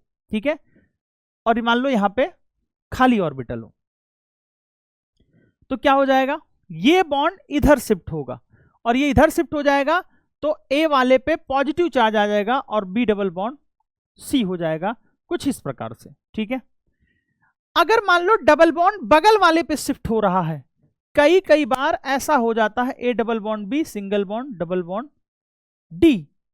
मान लो ये बॉन्ड मैंने यहां शिफ्ट करा दिया, ये बॉन्ड यहां शिफ्ट करा दिया, तो कैसे हो जाता है, तो A B double bond C और ये डी हो जाएगा, इस पे निगेटिव हो जाएगा, इस पे पॉजिटिव हो जाएगा, क्योंकि इसने अपना इलेक्ट्रॉन दे दिया, उसको इलेक्ट्रॉन मिल गया। तो एरो बता रहा है कि एरो कहां से कहां जा सकता है। एरो ऐसे भी जा सकता है, एरो ऐसे भी जा सकता है। ध्यान रखना, जो निगेटिव चार्ज है ना वही लोन पेयर है, कंफ्यूजन नहीं क्रिएट करने का। जो निगेटिव चार्ज है वही क्या है, लोन पेयर है भाई। ठीक है, अब सिंगल बॉन्ड लोन पेयर है। मान लो मेरे पास सिंगल बॉन्ड लोन पेयर है, जैसे मैं कहूं कि मेरे पास H2 प्लस है और मेरे पास NH2 है, लोन पेयर। अब ये लोन पेयर क्या हो जाएगा, लोन पेयर बगल की तरफ आएगा। यानी कि ये जो डायरेक्शन दिखाऊं ऐसे नहीं दिखाना है, ये तो मैं समझाने के लिए बता दिया था कैसे कैसे दिखाते हैं, उसका सही रिप्रेजेंटेशन ये है। ये लोन पेयर कहां जाएगा, ये लोन पेयर हमेशा बगल वाले बॉन्ड की तरफ जाता है, लोन पेयर कूद के आगे नहीं जाएगा। अब इसको दे दोगे तो क्या हो जाएगा, ये CH2 डबल बॉन्ड NH2 हो जाएगा, और इसने अपना दे दिया है तो इस पर क्या आ जाएगा, पॉजिटिव चार्ज आ जाएगा। क्लियर है भाई, बिल्कुल क्लियर है। तो ये छोटे मोटे बॉन्ड का नोटेशन है, उम्मीद है कि आपको समझ में आ गया होगा। Movement of single electron is indicated by a single barbed fish hook. ये मैं बता चुका हूं कि कैसे आपको सिंगल इलेक्ट्रॉन का मूवमेंट कराना है। That is half headed curved arrow बोलते हैं। For example in transfer of hydroxide ion giving ethanol and in the dissociation of chloromethane the movement of electron. देखो इस वाले में मैं बात करूं CH3 Br की मैं बात करूं और OH माइनस है। अगर OH माइनस इलेक्ट्रोफिलिक सेंटर, ये लैम्डा प्लस है, ये लैम्डा माइनस है, ये इस पे अटैक करेगा, ये इस पे अटैक करेगा तो ये वाला जो बॉन्ड है ना ये शिफ्ट हो जाएगा इस वाले पे। ठीक है, और शिफ्ट होके क्या बना लेगा, ये तो CH3OH हो जाएंगे, साथ में क्या हो जाएगा, Br माइनस हो जाएगा। क्या हो जाएगा, Br माइनस हो जाएगा। लेकिन अगर CH3Cl का डिसोसिएशन करा रहे हो, CH3Cl का डिसोसिएशन करा रहे हो और फ्री रेडिकली, तो एक इलेक्ट्रॉन इधर और एक इलेक्ट्रॉन इधर, यानी कि क्या हो जाएगा, CH3 फ्री रेडिकल हो जाएगा प्लस Cl फ्री रेडिकल हो जाएगा। ये एरो आपको समझ में आ रहा होगा, ये एरो समझ में आना चाहिए। इसने इस पे अटैक किया, अब ये वाला इलेक्ट्रॉन शिफ्ट होगा, ये वाला इलेक्ट्रॉन शिफ्ट होगा तो बगल वाले एटम पे शिफ्ट होगा। कैसे हमें एरो बना के समझना है, आइए आगे बढ़ते हैं। अगला इफेक्ट है इलेक्ट्रॉन डिस्प्लेसमेंट इफेक्ट। बहुत सवाल भर भर के पूछे गए हैं, तुम सोच नहीं पाओगे कि कितने सवाल इसकी थ्योरी से पूछे जाते हैं। The electron displacement in an organic compound या organic molecule may take place either in the ground state under influence of an atom और ए सब्स्टिट्यूएंट ग्रुप और in the presence of an appropriate attacking reagent. मतलब किसी का displacement ऐसे नहीं होता, उसको इन्फ्लुएंस करना पड़ता है किसी भी ग्रुप की वजह से या फिर अटैकिंग रिएजेंट की वजह से। ऐसे कोई मॉलिक्यूल अपना डिस्प्लेसमेंट नहीं करता है। The electron displacement due to the influence of an atom और substituent group present in the molecule cause permanent polarisation of the bond. यानी कि जो पोलराइजेशन होता है बॉन्ड का वो क्या होता है, परमानेंट होता है। Inductive effect and resonance effect are example of this type of electron displacement. और ये बात याद रखना, इससे सवाल जेईई मेन 24 और 25 दोनों में पूछे गए हैं। Temporary electron displacement effect are seen in a molecule, इससे अभी मैं बात करूंगा, 2024 में से सवाल पूछा लेकिन अभी मैं आगे लिखूंगा वो। Displacement effect are seen in a molecule when a reagent approach to attack it. This type of electron displacement is called electromeric effect और पोलराइजेबिलिटी इफेक्ट बोलते हैं। पोलराइजेबिलिटी और पोलराइजेशन दोनों अलग अलग चीजें हैं, ठीक है। In the following section we learn about these types of electronic displacement. अब हम आइए ध्यान से समझते हैं। यानी कि अगर तुम ऐसे सोच रहे हो ना कि मेरे पास CH3Br है और ये OH माइनस है, मैं OH माइनस यहां लगा देता हूं, ये रिएक्शन कैसे हुई होगी? ये इसको पोलराइज कर रहा है, इसके पास पोलराइजेबिलिटी होती है, पोलराइज करने की टेंडेंसी होती है, ये इसको पोलराइज करेगा इसके ऑर्बिटल्स को। अगर ये पोलराइज करेगा तो ये इसको इलेक्ट्रॉन देगा, इसको पोलराइजेशन बोलते हैं एक्चुअली में। तो ये क्या करेगा, अपना इलेक्ट्रॉन इसको दे देगा और दे देगा तो क्या हो जाएगा, निकल जाएगा। ये यही वो बोलना चाह रहा है, ठीक है। याद रखना, ऑर्बिटल से अपने इलेक्ट्रॉन निकलते नहीं है, चेंज सेल नहीं चेंज करते हैं। आइए इंडक्टिव इफेक्ट, बिना इसके पढ़े तो आपका काम ही नहीं होगा। ये ऐसा इफेक्ट है, बिना इससे पढ़े आपसे काम ही नहीं होगा। एक एक लाइन इसकी इंपॉर्टेंट है जिससे सवाल पूछा गया। When a covalent bond is formed between atoms of different electronegativity, the electron density is more toward the more electronegative atom। कह रहा है कि अगर आपके पास इलेक्ट्रोनेगेटिव एटम के साथ बॉन्ड बना है और अगर आपके पास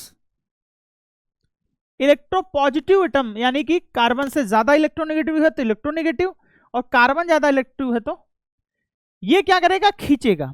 ये खींचेगा ज्यादा तो ये इधर खींचेगा, मान लो 3 एरोस से खींच रहा है, ये 2 एरोस खींचेगा, ये 1 एरोस खींचेगा।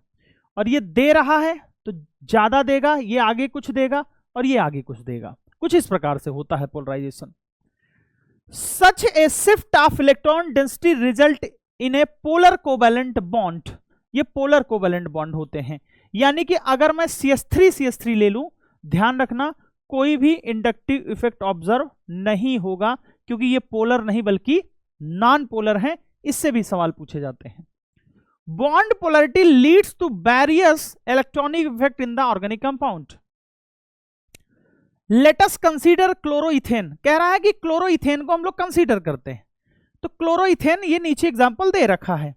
अब ये पोलर मॉलिक्यूल है क्योंकि क्लोरीन की इलेक्ट्रॉनिटी ज्यादा है तो वो अपनी तरफ खींचेगा और ये अपना इलेक्ट्रॉन उसको देगा।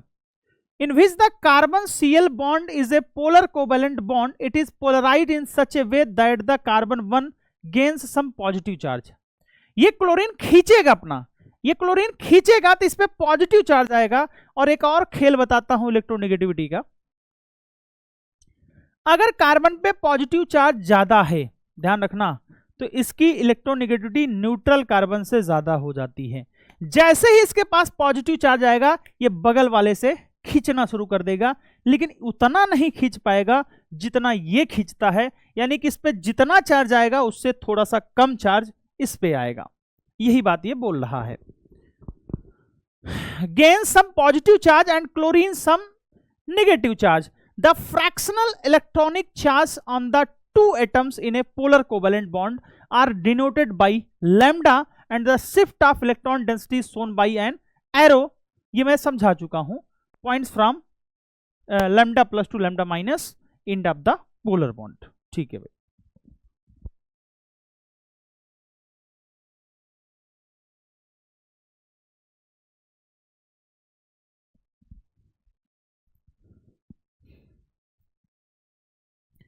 In term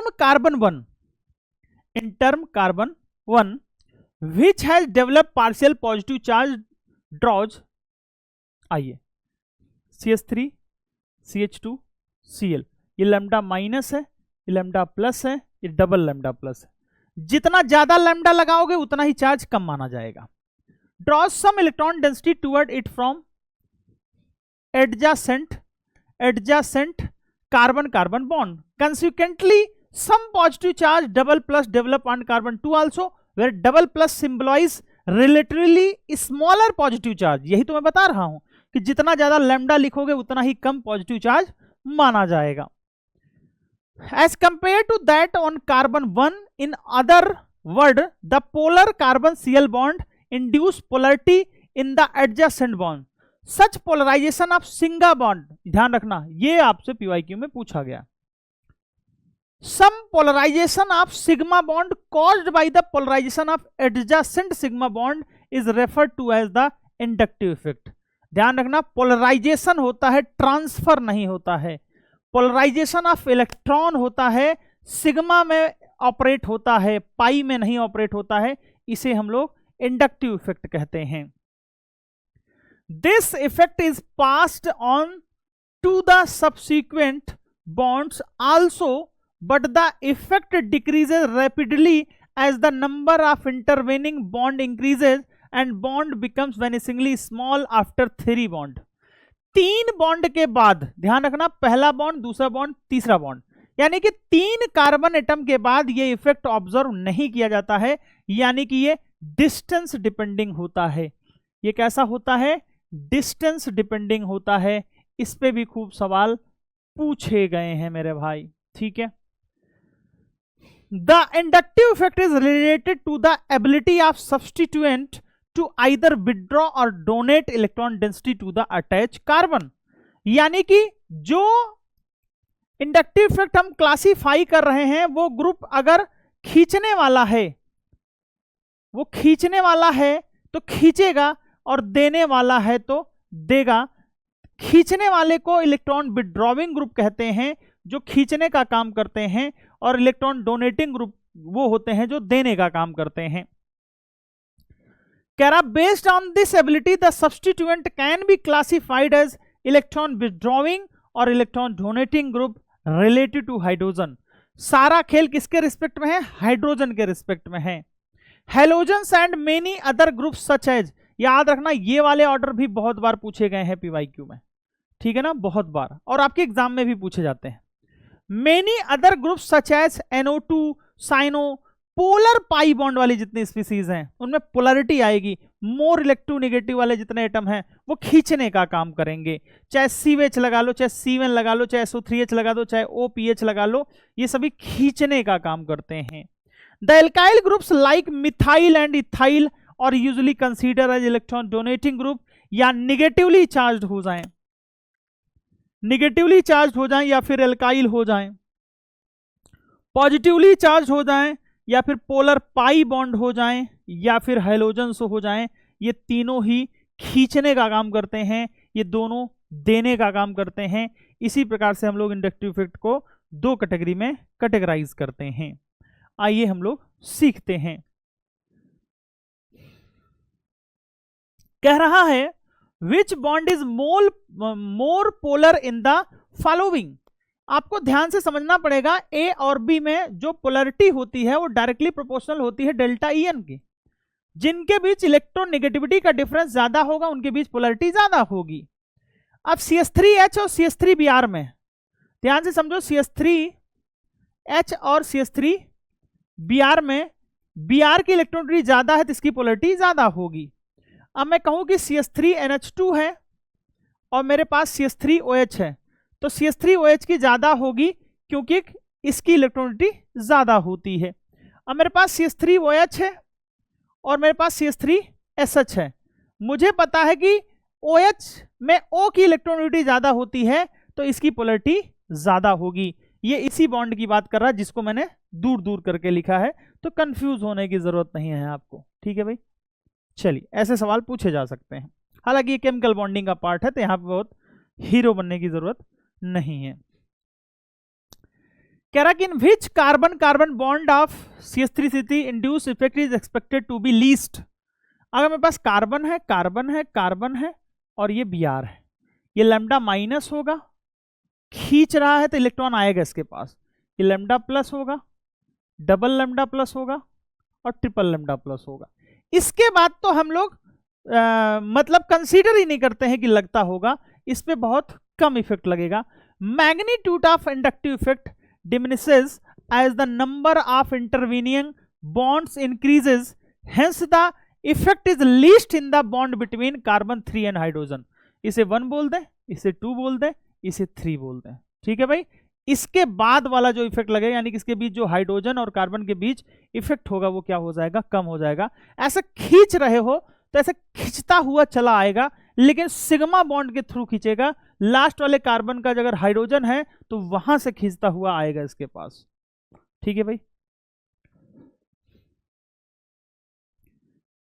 आइए समझते हैं रेजोनेंस स्ट्रक्चर क्या है। रेजोनेंस, रेजोनेंस एक्चुअली में एक हाइपोथेटिकल फेनोमेना है। रेजोनेंस एक हाइपोथेटिकल फेनोमेना है। ठीक है, यानी कि जब हम किसी की प्रॉपर्टी को एक्सप्लेन नहीं कर पा रहे थे तो हमने एक हाइपोथेटिकल कहानी बना दी कि सुनो, एक ऐसी एक थ्योरी होती है, इसी की वजह से ऐसा हो रहा है। हाइब्रिडाइजेशन भी हाइपोथेटिकल ही है। बीबीटी जब फेल हुई तो हाइब्रिडाइजेशन हमने बना दिया, यही तो है। और क्या हाइपोथेटिकल क्या है? There are many organic molecules whose behaviour can not be explained by single Lewis structure. बहुत सारे ऐसे मॉलिक्यूल्स हैं जिनका हम लोग एक्सप्लेनेशन सिंगल स्ट्रक्चर से नहीं कर सकते। जैसे मैं बेंजीन की बात करूं, डबल बॉन्ड डबल बॉन्ड। अब इसी की तरह बेंजीन ऐसा भी दिख सकता है, double bond double bond double bond. ठीक है, इट्स साइक्लिक स्ट्रक्चर। पूरी कहानी में पढ़ के बता देता हूं। जब हमने देखा डबल बॉन्ड यहां था, जब हमने इसको देखा डबल बॉन्ड यहां था।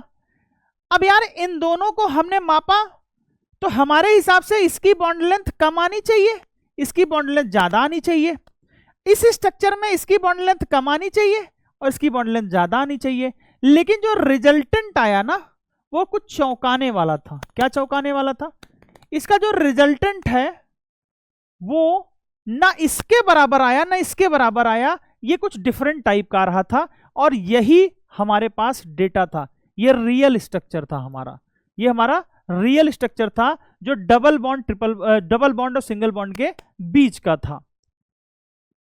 As per the above representation benzene should exhibit 2 different bond length due to CC और C double bond C। Single bond double bond अलग अलग बॉन्ड लेंथ आने चाहिए। As determined experimentally benzene has a uniform carbon carbon bond distance, जो last वाला हमने बताया है, जिसका 139 पिकोमीटर है। ये वैल्यू इंटरमीडिएट बिटवीन द 154 और 134 के बीच का है। Thus the structure of benzene cannot be represented adequately by the above structure। यानी कि हम इसको इन दोनों स्ट्रक्चर से नहीं दर्शा सकते बेंजीन को। Benzene can be represented equally well by the energetically identical structure first and second. Therefore, according to the resonance theory, the actual structure of benzene is this। यानी कि ये जो मैं फर्स्ट मान लूं इसे और इसे मैं सेकंड मान लूं तो ये आइडेंटिकल हैं आपस में। क्या है? आइडेंटिकल हैं। और ये रेजोनेटिंग स्ट्रक्चर है एक दूसरे के। तुमने कहा अच्छा अच्छा अच्छा ऐसा होता है क्या? हाँ, इसी को एक्सप्लेन करने के लिए आ रहा है। आइए, benzene can not B adequately represented by any of these structure, rather it is a hybrid of 2 structures first and second called resonance structure. यानी कि हम उस स्ट्रक्चर की बात कर रहे थे। यानी कि जो रियल स्ट्रक्चर है वो रेजोनेंस हाइब्रिड है और जो रेजोनेटिंग स्ट्रक्चर होते हैं वो हाइपोथेटिकल होते हैं। वो हम मान लेते हैं कि ऐसा होता होगा, ऐसा हुआ होगा। ठीक है, द रेजोनेंस स्ट्रक्चर, जिसे कैनोनिकल स्ट्रक्चर या कंट्रीब्यूटिंग स्ट्रक्चर कहते हैं, are hypothetical and individually do not represent any real molecule. ध्यान रखना, ये अकेले किसी भी रियल मॉलिक्यूल को रिप्रेजेंट नहीं करते हैं, ये हाइपोथेटिकली होते हैं। बहुत इंपॉर्टेंट लाइन है। They contribute to the actual structure in proportional to their stability. ध्यान रखना, जिसकी स्टेबिलिटी ज्यादा होगी उसका कंट्रीब्यूशन ज्यादा होगा, और जिसका कंट्रीब्यूशन ज्यादा होगा उसे हम लोग मोस्ट कंट्रीब्यूटिंग रेजोनेटिंग स्ट्रक्चर कहेंगे। जबरदस्त सवाल इस पे एडवांस वाले बनाते हैं भाई, मैं भी करके दिखाऊंगा अभी। Another example of resonance is provided by nitromethane, which can be represented by two Lewis structure. अब CH3NO2 है, ये भी आ चुका है PYQ में। N double bond O minus, एक बार डबल बॉन्ड यहां चला गया, एक बार डबल बॉन्ड यहां चला गया। हमने दोनों को देखा तो अलग अलग दिख रहे थे, लेकिन इनका जब हमने रेजोनेंस लिया, जब हमने इसका रियल स्ट्रक्चर बनाने की कोशिश की, तो रियल स्ट्रक्चर कुछ ऐसा दिखा हमें, कुछ रियल स्ट्रक्चर हमें ऐसा दिखा, जहां पे ये लैम्डा माइनस, ये लैम्डा माइनस, यहां पे लैम्डा प्लस आ रहा था। ठीक है। However, it is known that the two NO bonds of nitromethane are of the same length. ठीक है ना, सेम लेंथ है। The actual structure of nitromethane is therefore a resonance hybrid of two canonical form. इन दोनों का जो canonical form हमने बनाया है ये है, इसी को हम लोग रेजोनेंस हाइब्रिड कहते हैं, या फिर रियल स्ट्रक्चर, या फिर एक्चुअल स्ट्रक्चर कहते हैं। याद रखना भाई। ठीक है भाई, इतनी बात समझ में आ गई। चलिए,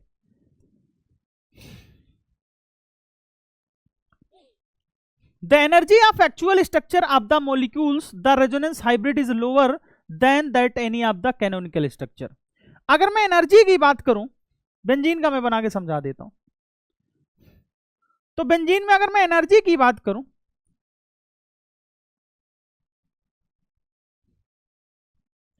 ये हमारा रेजोनेंस हाइब्रिड है, ये हमारा बेंजीन है। ठीक है, जो हमने बनाया था डबल बॉन्ड वाले, और ये हमारा रेजोनेंस हाइब्रिड है। ठीक है, अब ये मोस्ट स्टेबल है और ये लीस्ट स्टेबल है। इन दोनों के बीच की जो एनर्जी का गैप होता है ना, उसी को हम लोग रेजोनेंस एनर्जी कहते हैं। क्या कहते हैं? रेजोनेंस एनर्जी कहते हैं, या रेजोनेंस स्टेबलाइजेशन एनर्जी कहते हैं।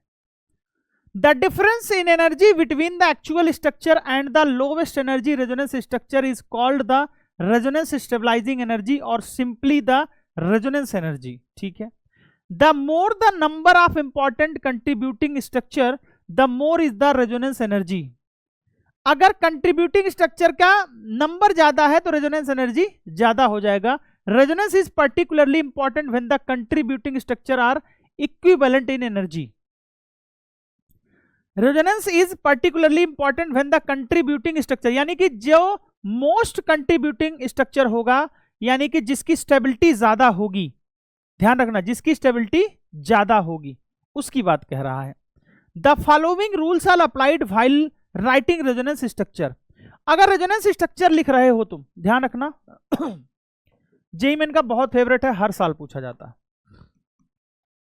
हर साल पूछा जाता है। सबसे पहले क्या देखना है? The resonance structures have the resonance structure have the same positions of nuclei.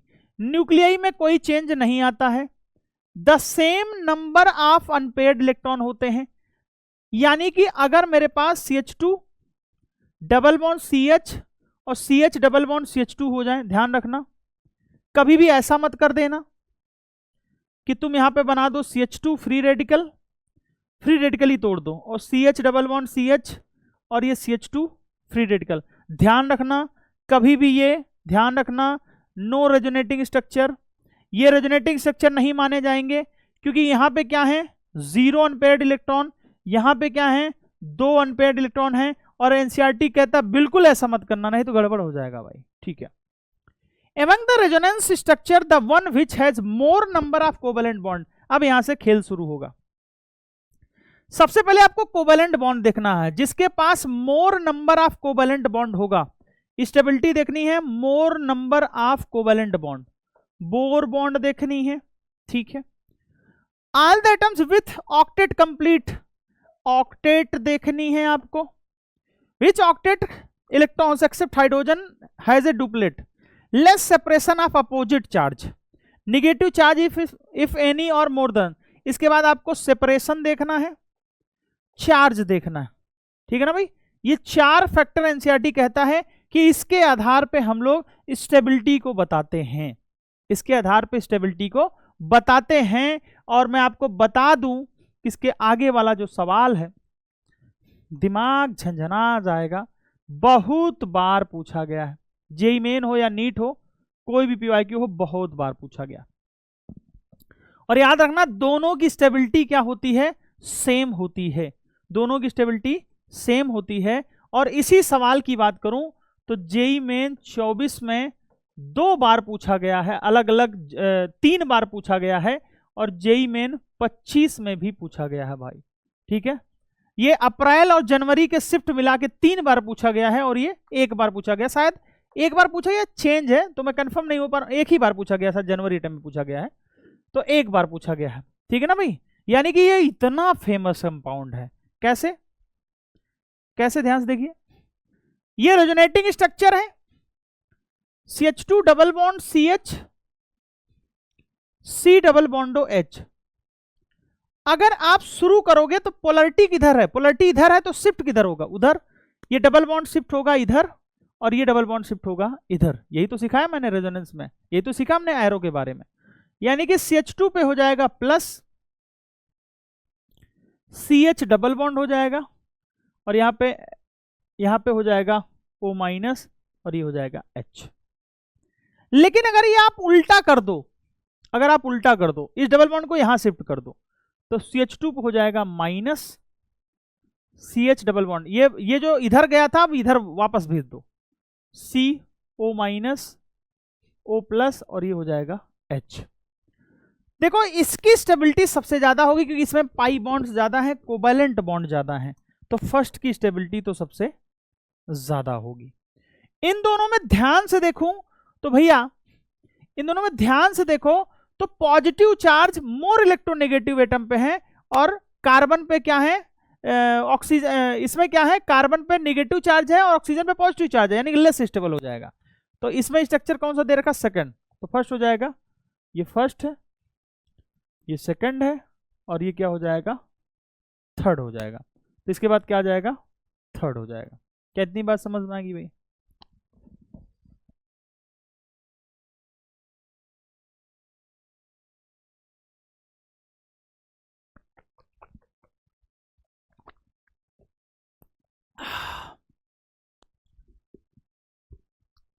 एक बार पढ़िए कि फर्स्ट में क्या लिखा है। गाइज, गन्ने का जूस 20 रुपए गिलास, एक्चुअली गन्ने का जूस नहीं है, ये कुछ थेरेपी वाला जूस है।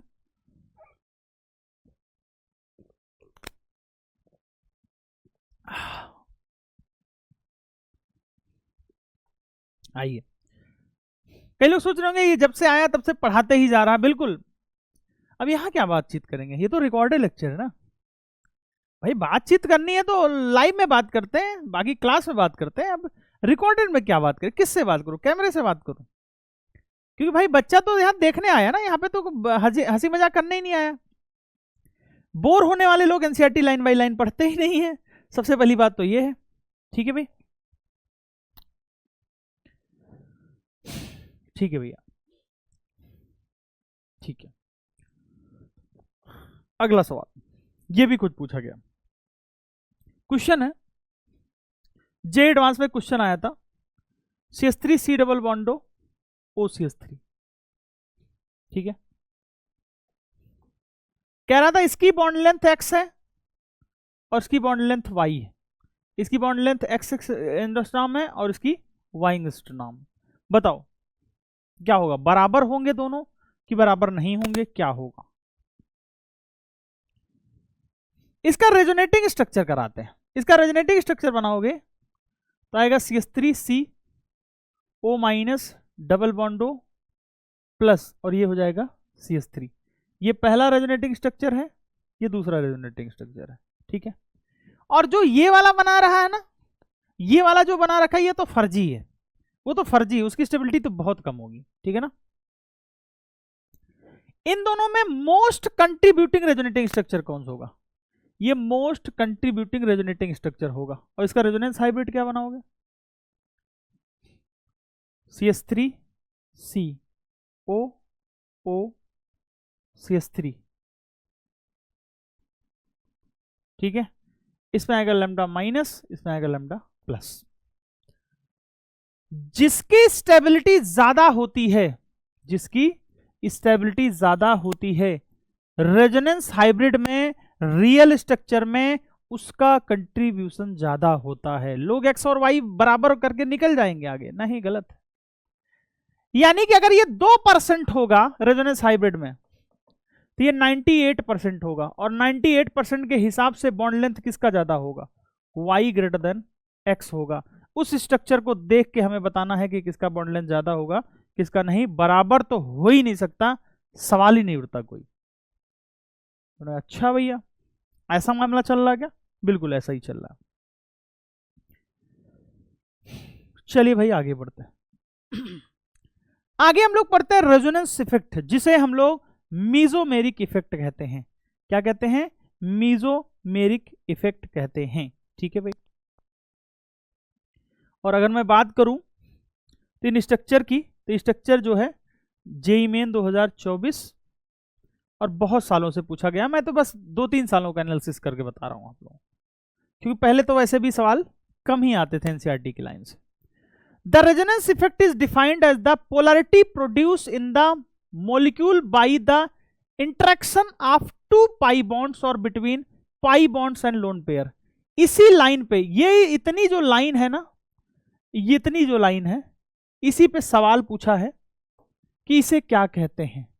ये जेईई मेन पूछा है 2024 ने। किसने पूछा है? 2024 ने पूछा है, बिल्कुल 29 जनवरी शिफ्ट सेकंड 2024 ने पूछा है कि pi bond and loan pair of electrons क्या शो करते हैं, ठीक है। रेजोनेंस इफेक्ट शो करते हैं, बताने की जरूरत नहीं है। The effect is transmitted through the chain. There are 2 types of resonance और mesomeric effect designated as R और एम इफेक्ट। खुलेआम बोलिए, चाहे आर बोलिए चाहे एम बोलिए, ये भी खुल के बोल रहा है। पॉजिटिव रेजोनेंस इफेक्ट, जिसे हम लोग प्लस आर इफेक्ट कहते हैं, क्या होता है?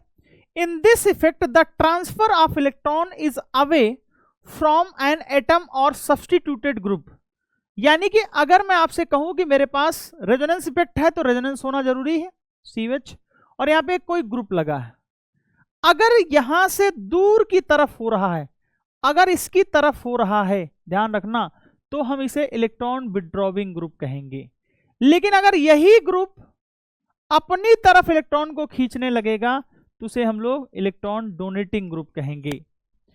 Attach to the conjugated system, conjugated system होना जरूरी है। This electron displacement makes certain position in the molecules of high electron density. This effect in aniline is shown. आपको मंत्रा देता हूं कि अगर कोई आपके पास बेंजीन है या कंजुगेटेड सिस्टम है, और उसमें कोई ग्रुप लगा हो जिसपे लोन पेयर हो, जिसपे निगेटिव चार्ज हो, याद रखना वो दोनों ही क्या शो करेंगे? प्लस एम इफेक्ट शो करेंगे। क्या शो करेंगे? प्लस एम या प्लस आर इफेक्ट शो करेंगे। क्या करेंगे? प्लस एम या प्लस आर इफेक्ट शो करेंगे। आगे ये भी बहुत बार पूछा गया है, ठीक है, तो याद रखेंगे। This effect is observed when the transfer of electron is toward. ध्यान रखना, अगर आपके पास कोई कंजुगेटेड सिस्टम है, अगर आपके पास कोई कंजुगेटेड सिस्टम है, जिसे मैं बोल दिया C डबल बॉन्डो H, और वो इलेक्ट्रॉन कंजुगेशन के थ्रू खींच रहा है, कंजुगेशन के थ्रू खींच रहा है, तो इस ग्रुप को, ध्यान रखना, इस ग्रुप को तो हम बोलेंगे -m, लेकिन इस वाले ग्रुप को क्या बोलेंगे? +m बोलेंगे। क्या बोलेंगे? +m बोलेंगे। और यहां पे क्या हो रहा है? ऊपर वाले ग्रुप को +m बोला था, इस वाले ग्रुप को क्या बोलेंगे? -m बोलेंगे। ये बहुत बड़ी गलती होती है लोगों की। किसी को लगता है कि भाई अगर वो लेन देन हो रहा है तो उसमें एक प्लस वाला होगा, एक माइनस वाला होगा। बस हम कंपैरिजन उसका कर रहे हैं जो ग्रुप लगा है, इसलिए हम इसकी बात कर रहे हैं, +m, इसकी बात कर ही नहीं रहे हैं। सवाल इससे भी पूछा जाता है, तो इस बात का भी आप लोग ध्यान रखेंगे। अब सिंपल है कि कौन लोग होंगे सर, जो बेंजीन पे ग्रुप लगे हों, कोई भी बेंजीन पे ग्रुप लगे हों जिनके पास पॉजिटिव चार्ज है, जिनके पास वैकेंट ऑर्बिटल है और जिनके पास पोलर पाई बॉन्ड है। क्या है? पोलर पाई बॉन्ड है। वो सभी खींचने का काम करेंगे और वो सभी क्या लगाएंगे? इस ग्रुप का इफेक्ट जो होगा वो क्या कहलाएगा? इस ग्रुप का इफेक्ट कहलाएगा -m। जितने भी ग्रुप लगे हुए हैं, ध्यान रखना, अगर मैं तुमसे बोलूं कि हैलोजन में X है, उस पर लोन पेयर होता है, इसमें लोन पेयर है, इसमें लोन पेयर, इसमें लोन पेयर, इसमें लोन पेयर, इसमें लोन पेयर, इसमें लोन पेयर, इसमें लोन पेयर, और निगेटिव तो दिया ही नहीं, O माइनस हो, NH माइनस हो, इन सभी में क्या हो जाएगा? +R हो जाएगा। CH हो गया, NO2 हो गया, CN हो गया, CHO हो गया, C डबल बॉन्डो हो गया, और भी ऐसे बहुत सारे ग्रुप हैं, SO3H हो गया, CONH2 हो गया। ये सभी क्या शो करते हैं? +-R शो करते हैं। जिनके पास जिनके पास पाई बॉन्ड है, पोलर पाई बॉन्ड है, वो खींचने का काम करते हैं। क्या करते हैं? वो खींचने का काम करते हैं। चलिए भाई आगे बढ़ते हैं, बस ज्यादा 7-8 स्लाइड और बची है, आधे घंटे की क्लास। आइए,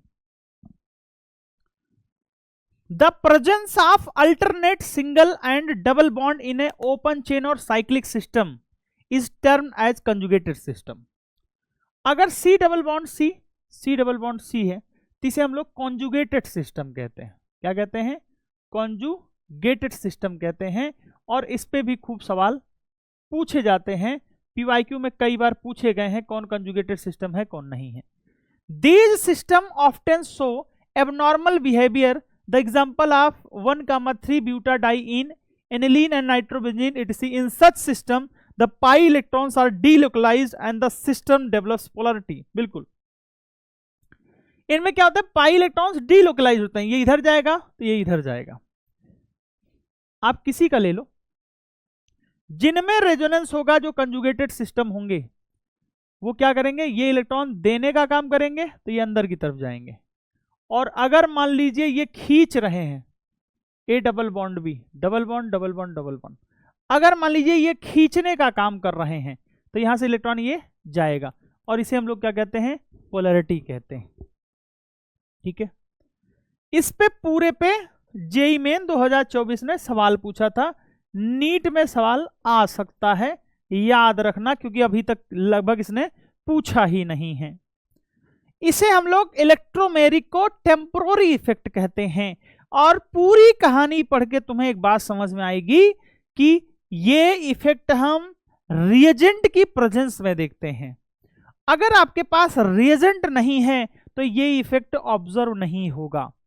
अब एक बार एरो रिएजेंट से सबस्ट्रेट की तरफ लगेगा और एक बार एरो सबस्ट्रेट से रिएजेंट की तरफ लगेगा। जब एरो सबस्ट्रेट से रिएजेंट की तरफ लगेगा तो उसे हम लोग प्लस इलेक्ट्रोमेरिक इफेक्ट कहते हैं, और जब एरो रिएजेंट से सबस्ट्रेट की तरफ लगेगा तो उसे हम लोग माइनस इलेक्ट्रोमेरिक इफेक्ट कहते हैं। It is a temporary effect. The organic compounds having a multiple bond, a double or triple bond, shows this effect in the presence of the an attacking reagent only. ध्यान रखना, multiple bond में observe होता है। It defined the complete transfer of shared pair electron. ध्यान रखना, complete transfer होता है pi electrons का एक एटम से दूसरे एटम की तरफ। This effect is annulled as soon as the attacking reagent is removed from the domain of the reaction. It is represented by E, and the shifting of electron is shown by a curved arrow. There are two distinguished types of electromeric effect.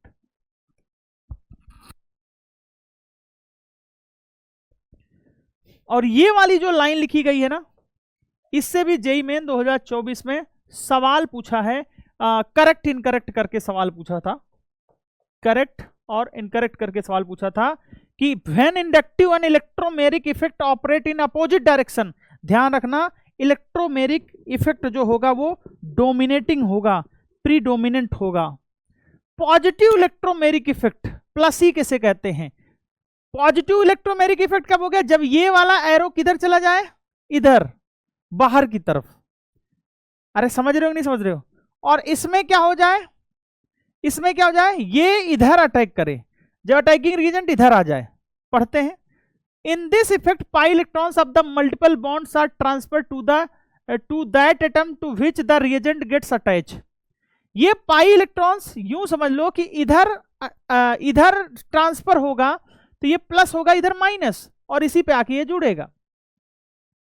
और ये electron हमने यहां transfer किया, ये हो गया plus और ये माइनस, लेकिन अब ये तो आके यहां जुड़ेगा। तो जब जिधर इलेक्ट्रॉन ट्रांसफर हो वहीं पे अटैकिंग आके रिएजेंट जुड़े तो उसे हम लोग प्लस ही बोलते हैं। ध्यान से समझ लेना, नीट में आने वाला भाई। और जब जिधर इलेक्ट्रॉन शिफ्ट हो और उसके दूसरे वाले एटम पे अगर अटैकिंग रिएजेंट अटैक करे तो उसे हम लोग क्या बोलेंगे? जैसे मैं कहूं सी डबल बॉन्ड सी है, ठीक है, और यहां पे ए है, मुझे नहीं पता वो क्या है। ये इलेक्ट्रॉन हमने ट्रांसफर करा दिया इधर और ये अटैक कर दिया इधर, बताओ कौन सा इफेक्ट लगेगा? अगर ये जिधर शिफ्ट हो रहा है वहीं पे अटैक हो रहा है तब तो प्लस ही है, नहीं तो माइनस ही है। तूने कहा हो खेल खत्म हो गया, खेल खत्म हो गया भाई। ये शिफ्ट हुआ इधर, ये शिफ्ट हुआ इधर, और ये जाके अटैक किया यहां पे। अरे ये क्या अटैक करेगा? इसकी तरफ ये अटैक होगा, वो मैं पहले समझा चुका हूं एरो। ये शिफ्ट हुआ, ये शिफ्ट हुआ इधर, और यहां है प्लस, यहां है माइनस, ये जाके दूसरी तरफ अटैक किया, तो इसे हम लोग क्या बोलेंगे? माइनस ई बोलेंगे। क्या बोलेंगे? माइनस ई बोलेंगे। उम्मीद करता हूं कि ये वाली लाइन आप लोगों को समझ में आ गई होगी। ध्यान से देख लीजिए और मेरा कहा मानिए तो प्लीज याद करके जाइए। एक छोटा सा कॉन्सेप्ट बता देता हूं।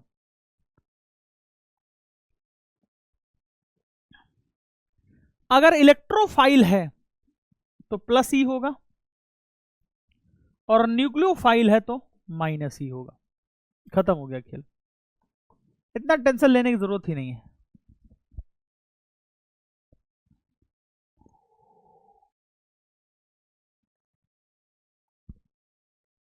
ये वाली बात याद रखोगे तो 4-5 सवाल, 4-5 ऑप्शन में से तुम्हें चूज करने में कोई दिक्कत नहीं होगा। आइए, hyper conjugation. Oh my God, भरा पड़ा है इस पे सवाल, इस पे सवाल भरा पड़ा है। आइए, इसे नो बॉन्ड रेजोनेंस भी कहते हैं, इसे नो बॉन्ड रेजोनेंस भी कहते हैं, और ये परमानेंट इफेक्ट होता है। क्या होता है? परमानेंट इफेक्ट होता है। और इसी लाइन से सवाल पूछा गया था जेईई मेन 24 पे, और इससे भी सवाल पूछा गया है। और एक और सवाल है, मुझे याद नहीं आ रहा है, ठीक है, जो भी याद आ रहा है उतना ही सही है, बस उतना ही देखते हैं, आगे बढ़ते हैं। Hyperconjugation is a general stabilizing interaction, it involves delocalization of sigma electrons. याद रखना, एक सिग्मा इलेक्ट्रॉन का क्या कर रहा था? पोलराइजेशन। एक पाई इलेक्ट्रॉन क्या कर रहा था? डीलोकलाइजेशन। अब ये सिग्मा इलेक्ट्रॉन का क्या कर रहा है? डीलोकलाइजेशन कर रहा है। क्या कर रहा है? डीलोकलाइजेशन कर रहा है, यानी कि उसकी स्थिति परिस्थिति को चेंज कर दे रहा है। CH bond of an alkyl group directly attached to an atom of unsaturated system or to an atom with an unshared p orbital। ध्यान रखना, हाइपर कंजुगेशन या तो इसके साथ लगेगा, ठीक है, या तो कार्बोकेटायन होगा तो उसके साथ लगेगा, और या फिर एल्कीन होगा तो उसके साथ लगेगा। इन तीन के अलावा हाइपर कंजुगेशन लगाने की कोशिश मत करना मेरे भाई, इन तीन के अलावा हाइपर कंजुगेशन कहीं भी लगाने की कोशिश मत करना, गलत ही होगा। आइए, the sigma electrons of CH bond of the alkyl group enter into partial conjugation with the attach unsaturated system और with the unshared p orbital. Okay, sigma bond जाएगा, ओके बताता हूं, और hyperconjugation is a permanent effect. To understand hyperconjugation effect, let us take an example of CH3 ethyl cation in which the positively charged carbon atom has an empty one of the CH bonds of the methyl group can align in the plane of this empty p orbital, and the electrons constituting the CH bond in plane with this p orbital can then be delocalized into the empty p orbitals। ये बहुत फर्जी बात कर रहा है। कह रहा है कि अगर मान लो तुम्हारे पास CH3 है और CH2 प्लस है। हमने कहा ठीक है भैया होगा, मैं सब भूल जाता हूं। ये हमारे पास एटम है CH2 और ये हमारे पास H है, ठीक है। ये हमारे पास CH2 है और इस पे क्या होगा, एक प्योर p ऑर्बिटल होगा। सोचना, अब इसका जो इलेक्ट्रॉन क्लाउड होगा, इसका भी तो कुछ इलेक्ट्रॉन क्लाउड होगा। ये अपना इलेक्ट्रॉन क्लाउड इसको दे देता है, किसको, इसको दे देता है, और इसी के डीलोकलाइजेशन को हम लोग क्या कहते हैं, हाइपर कंजुगेशन कहते हैं। वो जो उतनी कहानी बता रहा था उसका यही मतलब है। तुमने कहा अच्छा, अगर ये दे देगा तो CH2 डबल बॉन्ड CH2 बन जाएगा और साथ में क्या हो जाएगा, एक H प्लस फ्री हो जाएगा। बिल्कुल यही बनता है। तुमने कहा अच्छा, आइए, और इस ओवरलैपिंग का मतलब क्या होगा, सिग्मा p ओवरलैपिंग बोलते हैं। क्यों, सिग्मा इलेक्ट्रॉन ट्रांसफर कहां हुआ है, वैकेंट p में, तो सिग्मा p ओवरलैपिंग बोलते हैं इसको। ठीक है भाई, एडवांस लेवल में आपको याद रखना है। ये जो हाइड्रोजन है इसके p वाले में पैरेलली आके क्या करता है, ओवरलैप करके ट्रांसफर कर देता है। This type of overlap stabilize the carbocation because electron density from the adjacent sigma bond helps in dispersing the positive charge। Positive charge का डिस्पर्जन कर देता है वो जाके, क्योंकि पॉजिटिव चार्ज पहले यहां होती है, बाद में H प्लस के पास चली जाती है। और पॉजिटिव चार्ज हो, नेगेटिव चार्ज हो, लोन पेयर हो, ये इसका जितना ज्यादा डिस्पर्जन होगा ना उतनी अच्छी स्टेबिलिटी होती है। डिस्पर्जन जितना ज्यादा होगा स्टेबिलिटी उतनी ज्यादा होगी, और रेजोनेंस के थ्रू डिस्पर्जन सबसे ज्यादा होता है। आइए भाई समझते हैं। ठीक है, ये चित्र हमने समझा दिया है। अब उसी को बार बार कह रहा कि 3 हाइड्रोजन है तो 3 तरीके से दे सकते हैं, वो दे दे, ये दे दे, ये दे दे, और जिसको भी देना है लेन देन करना है, ध्यान रखना, जिसको भी लेन देन करना इसके पैरेलल जाके देना पड़ेगा। क्या, इसके पैरेलल जाके देना पड़ेगा। In general greater the number of alkyl groups attach a positive charge carbon atom the greater is the hyperconjugation interaction and stabilizing of the cation. यानी कि स्टेबिलिटी ऑफ केटायन की अगर मैं बात करूं तो डायरेक्टली प्रोपोर्शनल क्या हो जाएगा, नंबर ऑफ हाइपर कंजुगेशन, और जितना ज्यादा अल्फा हाइड्रोजन होगा उतना ही ज्यादा क्या हो जाएगा, हाइपर कंजुगेशन हो जाएगा। इस वाले स्टेटमेंट से भी सवाल जेई एडवांस में पूछे गए हैं, ठीक है ना। We have the following relative stability of carbocation. ये मैं पहले भी बता चुका हूं कि पीवाईक्यू में आ चुका है, अभी 24-25 में भी आया था। Hyper conjugation is also possible in alkene and alkyl arene. Okay, ये कब होता है, ऐसे कैसे हो जाएगा, आइए, अगर मैं CH3 लूं और CH डबल बॉन्ड CH2 लूं, ध्यान से देखना,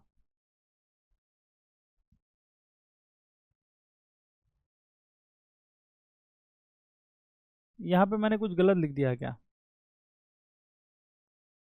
हाँ ठीक है, CH3 हो सकता है। ये CH3 कार्बोकेटायन मत लिखो, ये CH3 लिख लो, ठीक है। आइए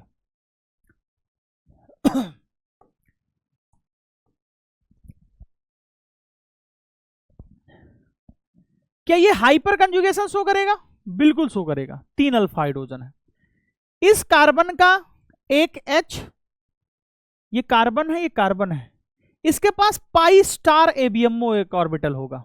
क्या होगा? पाई स्टार एबीएमओ ऑर्बिटल होगा, वो इसमें देगा, यानी कि सिग्मा पाई स्टार ओवरलैपिंग होती है, सिग्मा पाई स्टार होती है, हाई लेवल का है। Delocalisation of electrons by hyperconjugation in the case of alkene can be depicted, ये इसमें दिए जाएंगे। Orbital diagram showing hyperconjugation in propene, ये प्रोपीन का हाइपर कंजुगेशन शो कर रहा है, क्योंकि पाई पाई तो बना, पाई के साथ पाई स्टार बना होगा ना, और वो क्या होगा? लूमो होगा। लूमो मतलब लोवेस्ट अनऑक्युपाइड मोलिकुलर ऑर्बिटल होगा, उसी में तो जाएगा ना भाई। ठीक है, ये थोड़ा सा मैंने ज्यादा बोल दिया, ये तो हमें पता ही नहीं था सर क्या होता है। ठीक है, कोई बात नहीं। There are various ways of looking at the hyperconjugation. 3 hydrogen है तो ये दे सकता है। हाँ अच्छा, दे के कैसे बना रहा है? सोचो, CH2 एक H है और CH डबल बॉन्ड CH2। सोचो इसने दे दिया है तो क्या हो जाएगा? ये हो जाएगा CH2 डबल बॉन्ड CH, और ये हो जाएगा CH2 माइनस, और यहां पे क्या हो जाएगा? H प्लस, क्योंकि ये इसको देगा, ये इलेक्ट्रॉन इसको दिया जाएगा, एक्चुअली उसको नहीं देगा तो इसको इधर ट्रांसफर करना पड़ेगा। ये इलेक्ट्रॉन इसको देगा तो ये इसको इधर ट्रांसफर करना पड़ेगा, यानी कुछ ऐसा स्ट्रक्चर पड़ जाएगा भाई। ठीक है, ऐसा हो गया, ऐसा हो गया, ऐसा हो गया। The hyperconjugation may also भी regarded as no bond resonance, याद रखना, नो बॉन्ड रेजोनेंस कहते हैं। और स्टेबिलिटी ऑफ एल्कीन की बात करोगे तो ये भी डायरेक्टली प्रोपोर्शनल किसके होता है? नंबर ऑफ अल्फा हाइड्रोजन के होता है। जब हम लोग जीओसी की क्लास लेके आएंगे, जहां पे हम लोग स्पेशल बात करेंगे, वहां पे मैं आप लोगों को बताऊंगा। वन शॉर्ट वीडियो, बेहतरीन वीडियो लेके आऊंगा, तब मैं आप लोगों को करवाऊंगा कि कैसे होता है भाई। ठीक है, आइए आगे बढ़ते हैं। Explain why CH3 whole thrice is more stable. Number of hyperconjugation, इसमें बहुत ज्यादा अल्फा हाइड्रोजन है। और चलो लगे हाथ एक और चीज बता देता हूं, बड़ा विवाद रहता है, इसकी स्टेबिलिटी ज्यादा होती है इससे। ठीक है ना, ये एक्सेप्शनली ज्यादा होता है, और इसकी स्टेबिलिटी ज्यादा होगी क्योंकि इसके पास 9 अल्फा हाइड्रोजन है। कितने अल्फा हाइड्रोजन है इसके पास? 9 अल्फा हाइड्रोजन है, और इसके पास 3 अल्फा हाइड्रोजन है, इसके पास 0 अल्फा हाइड्रोजन है। तो जाहिर सी बात है कि इसकी स्टेबिलिटी ज्यादा होगी, इसकी स्टेबिलिटी ज्यादा होगी किससे? इससे। और इसकी स्टेबिलिटी ज्यादा होगी किससे? इससे। तो जो लोग यहां तक देख रहे हैं, मैं उनको कहना चाहूंगा कि आप सिर्फ एनसीईआरटी पे फोकस कर लो, एनसीईआरटी को पढ़ लो, समझ लो। अब आगे आपको कुछ करने की जरूरत नहीं है, सिर्फ एनसीईआरटी करो, एनसीईआरटी से सारे काम आपके हो जाएंगे। और आगे आने वाले में हम लोग सीरीज भी लेके आएंगे, बढ़िया वाली सीरीज, जबरदस्त सीरीज। अगला है type of reaction, substitution reaction. मान लो मेरे पास RCl है और OH माइनस इसको अटैक कर रहा है, तो Cl को हटा के क्या लग गया? ROH, और Cl यहां से निकल गया। इसे सब्स्टिट्यूशन रिएक्शन कहते हैं। आगे सीखेंगे हम लोग। CH2 डबल बॉन्ड CH हो गया, और इसकी रिएक्शन हमने करा दी HBr से। बॉन्ड टूटेंगे, एक पे H जुड़ जाएगा, एक पे Br जुड़ जाएगा, इसे हम लोग एडिशन रिएक्शन कहते हैं। अगर मान लीजिए मेरे पास CH3 CH2 Br है और साथ में OH माइनस है और हीट दे दिया, तो Br को निकाल देगा और यहां से H को निकाल देगा, क्या बन जाएगा? CH2 double bond CH2। तो इसे हम लोग इलिमिनेशन कहते हैं। क्या कहते हैं? इलिमिनेशन कहते हैं। और रीअरेंजमेंट रिएक्शन क्या होती है? मान लीजिए CH3 CH3 और यहां पे Cl लगा था, और आपने इस पे कोई भी OH माइनस की रिएक्शन करा दी, ये निकाल दिया, और यहां पे कार्बोकेटाइन बन गया। अब इसका हम क्या करा दें? रीअरेंजमेंट करा दें, यहां पे ले आए, और ये क्या हो जाएगा? CH3। इसे हम लोग क्या कहते हैं? रीअरेंजमेंट रिएक्शन कहते हैं। तो उम्मीद करता हूं ये चारों हम लोग अच्छे से पढ़ेंगे, और हम लोग 11th 12th सब में पढ़ेंगे, तो आपको बहुत खुशी होगी जान के कि भाई आपका जीओसी की थ्योरी वाली पार्ट क्लियर हो गई है। कुछ चीजें मैंने बता दी है, कुछ चीजें आपको घर से कर लेनी है, और वेट करना है जब हम लोग इसकी हाई लेवल की, एडवांस लेवल की थ्योरी लेके आएंगे, जहां पे हम पूरे चैप्टर का समझाएंगे कि भाई क्या होती है। 2 घंटे तो सिर्फ ये चलेगा, मेसोमेरिक इफेक्ट, इंडक्टिव इफेक्ट चलेगा, हाइपर कंजुगेशन चलेगा, एरोमेटिसिटी होगी, एसिडिक स्ट्रेंथ होगा, बेसिक स्ट्रेंथ होगा, बहुत सारी चीजें हम लोग कवर करेंगे उसमें। ठीक है, तो पढ़ते रहिए, मस्त रहिए, और ज्यादा टेंशन लेने की जरूरत नहीं है। गो थ्रू कीजिए, पॉइंट निकालिए, और थ्योरेटिकल पॉइंट से देखिए एक बार सवाल कैसे आ रहे हैं। पीवाईक्यू रखो, अभी जो 23, 24, 25 का पेपर आ रहा है ना, उससे तुम्हें सीखने की जरूरत है कि जेई मेंस में अगर ऐसे सवाल आ रहे हैं तो नीट में भी सवाल आ सकते हैं। और अगर क्या जा रहा है आपका, अगर मैं कह रहा हूं कि अगर आप 1 घंटे 1.5 घंटे निकाल के 2-4 क्वेश्चन कर सकते हो, 2 क्वेश्चन कर सकते हो, 3 क्वेश्चन कर सकते हो, तो यार क्या बुरा है, पढ़ लीजिए। चलिए, थैंक यू, शुक्रिया, नमस्कार, पढ़ते रहिए, मस्त रहिए, जहां व्यस्त है व्यस्त रहिए। थैंक यू, नमस्कार।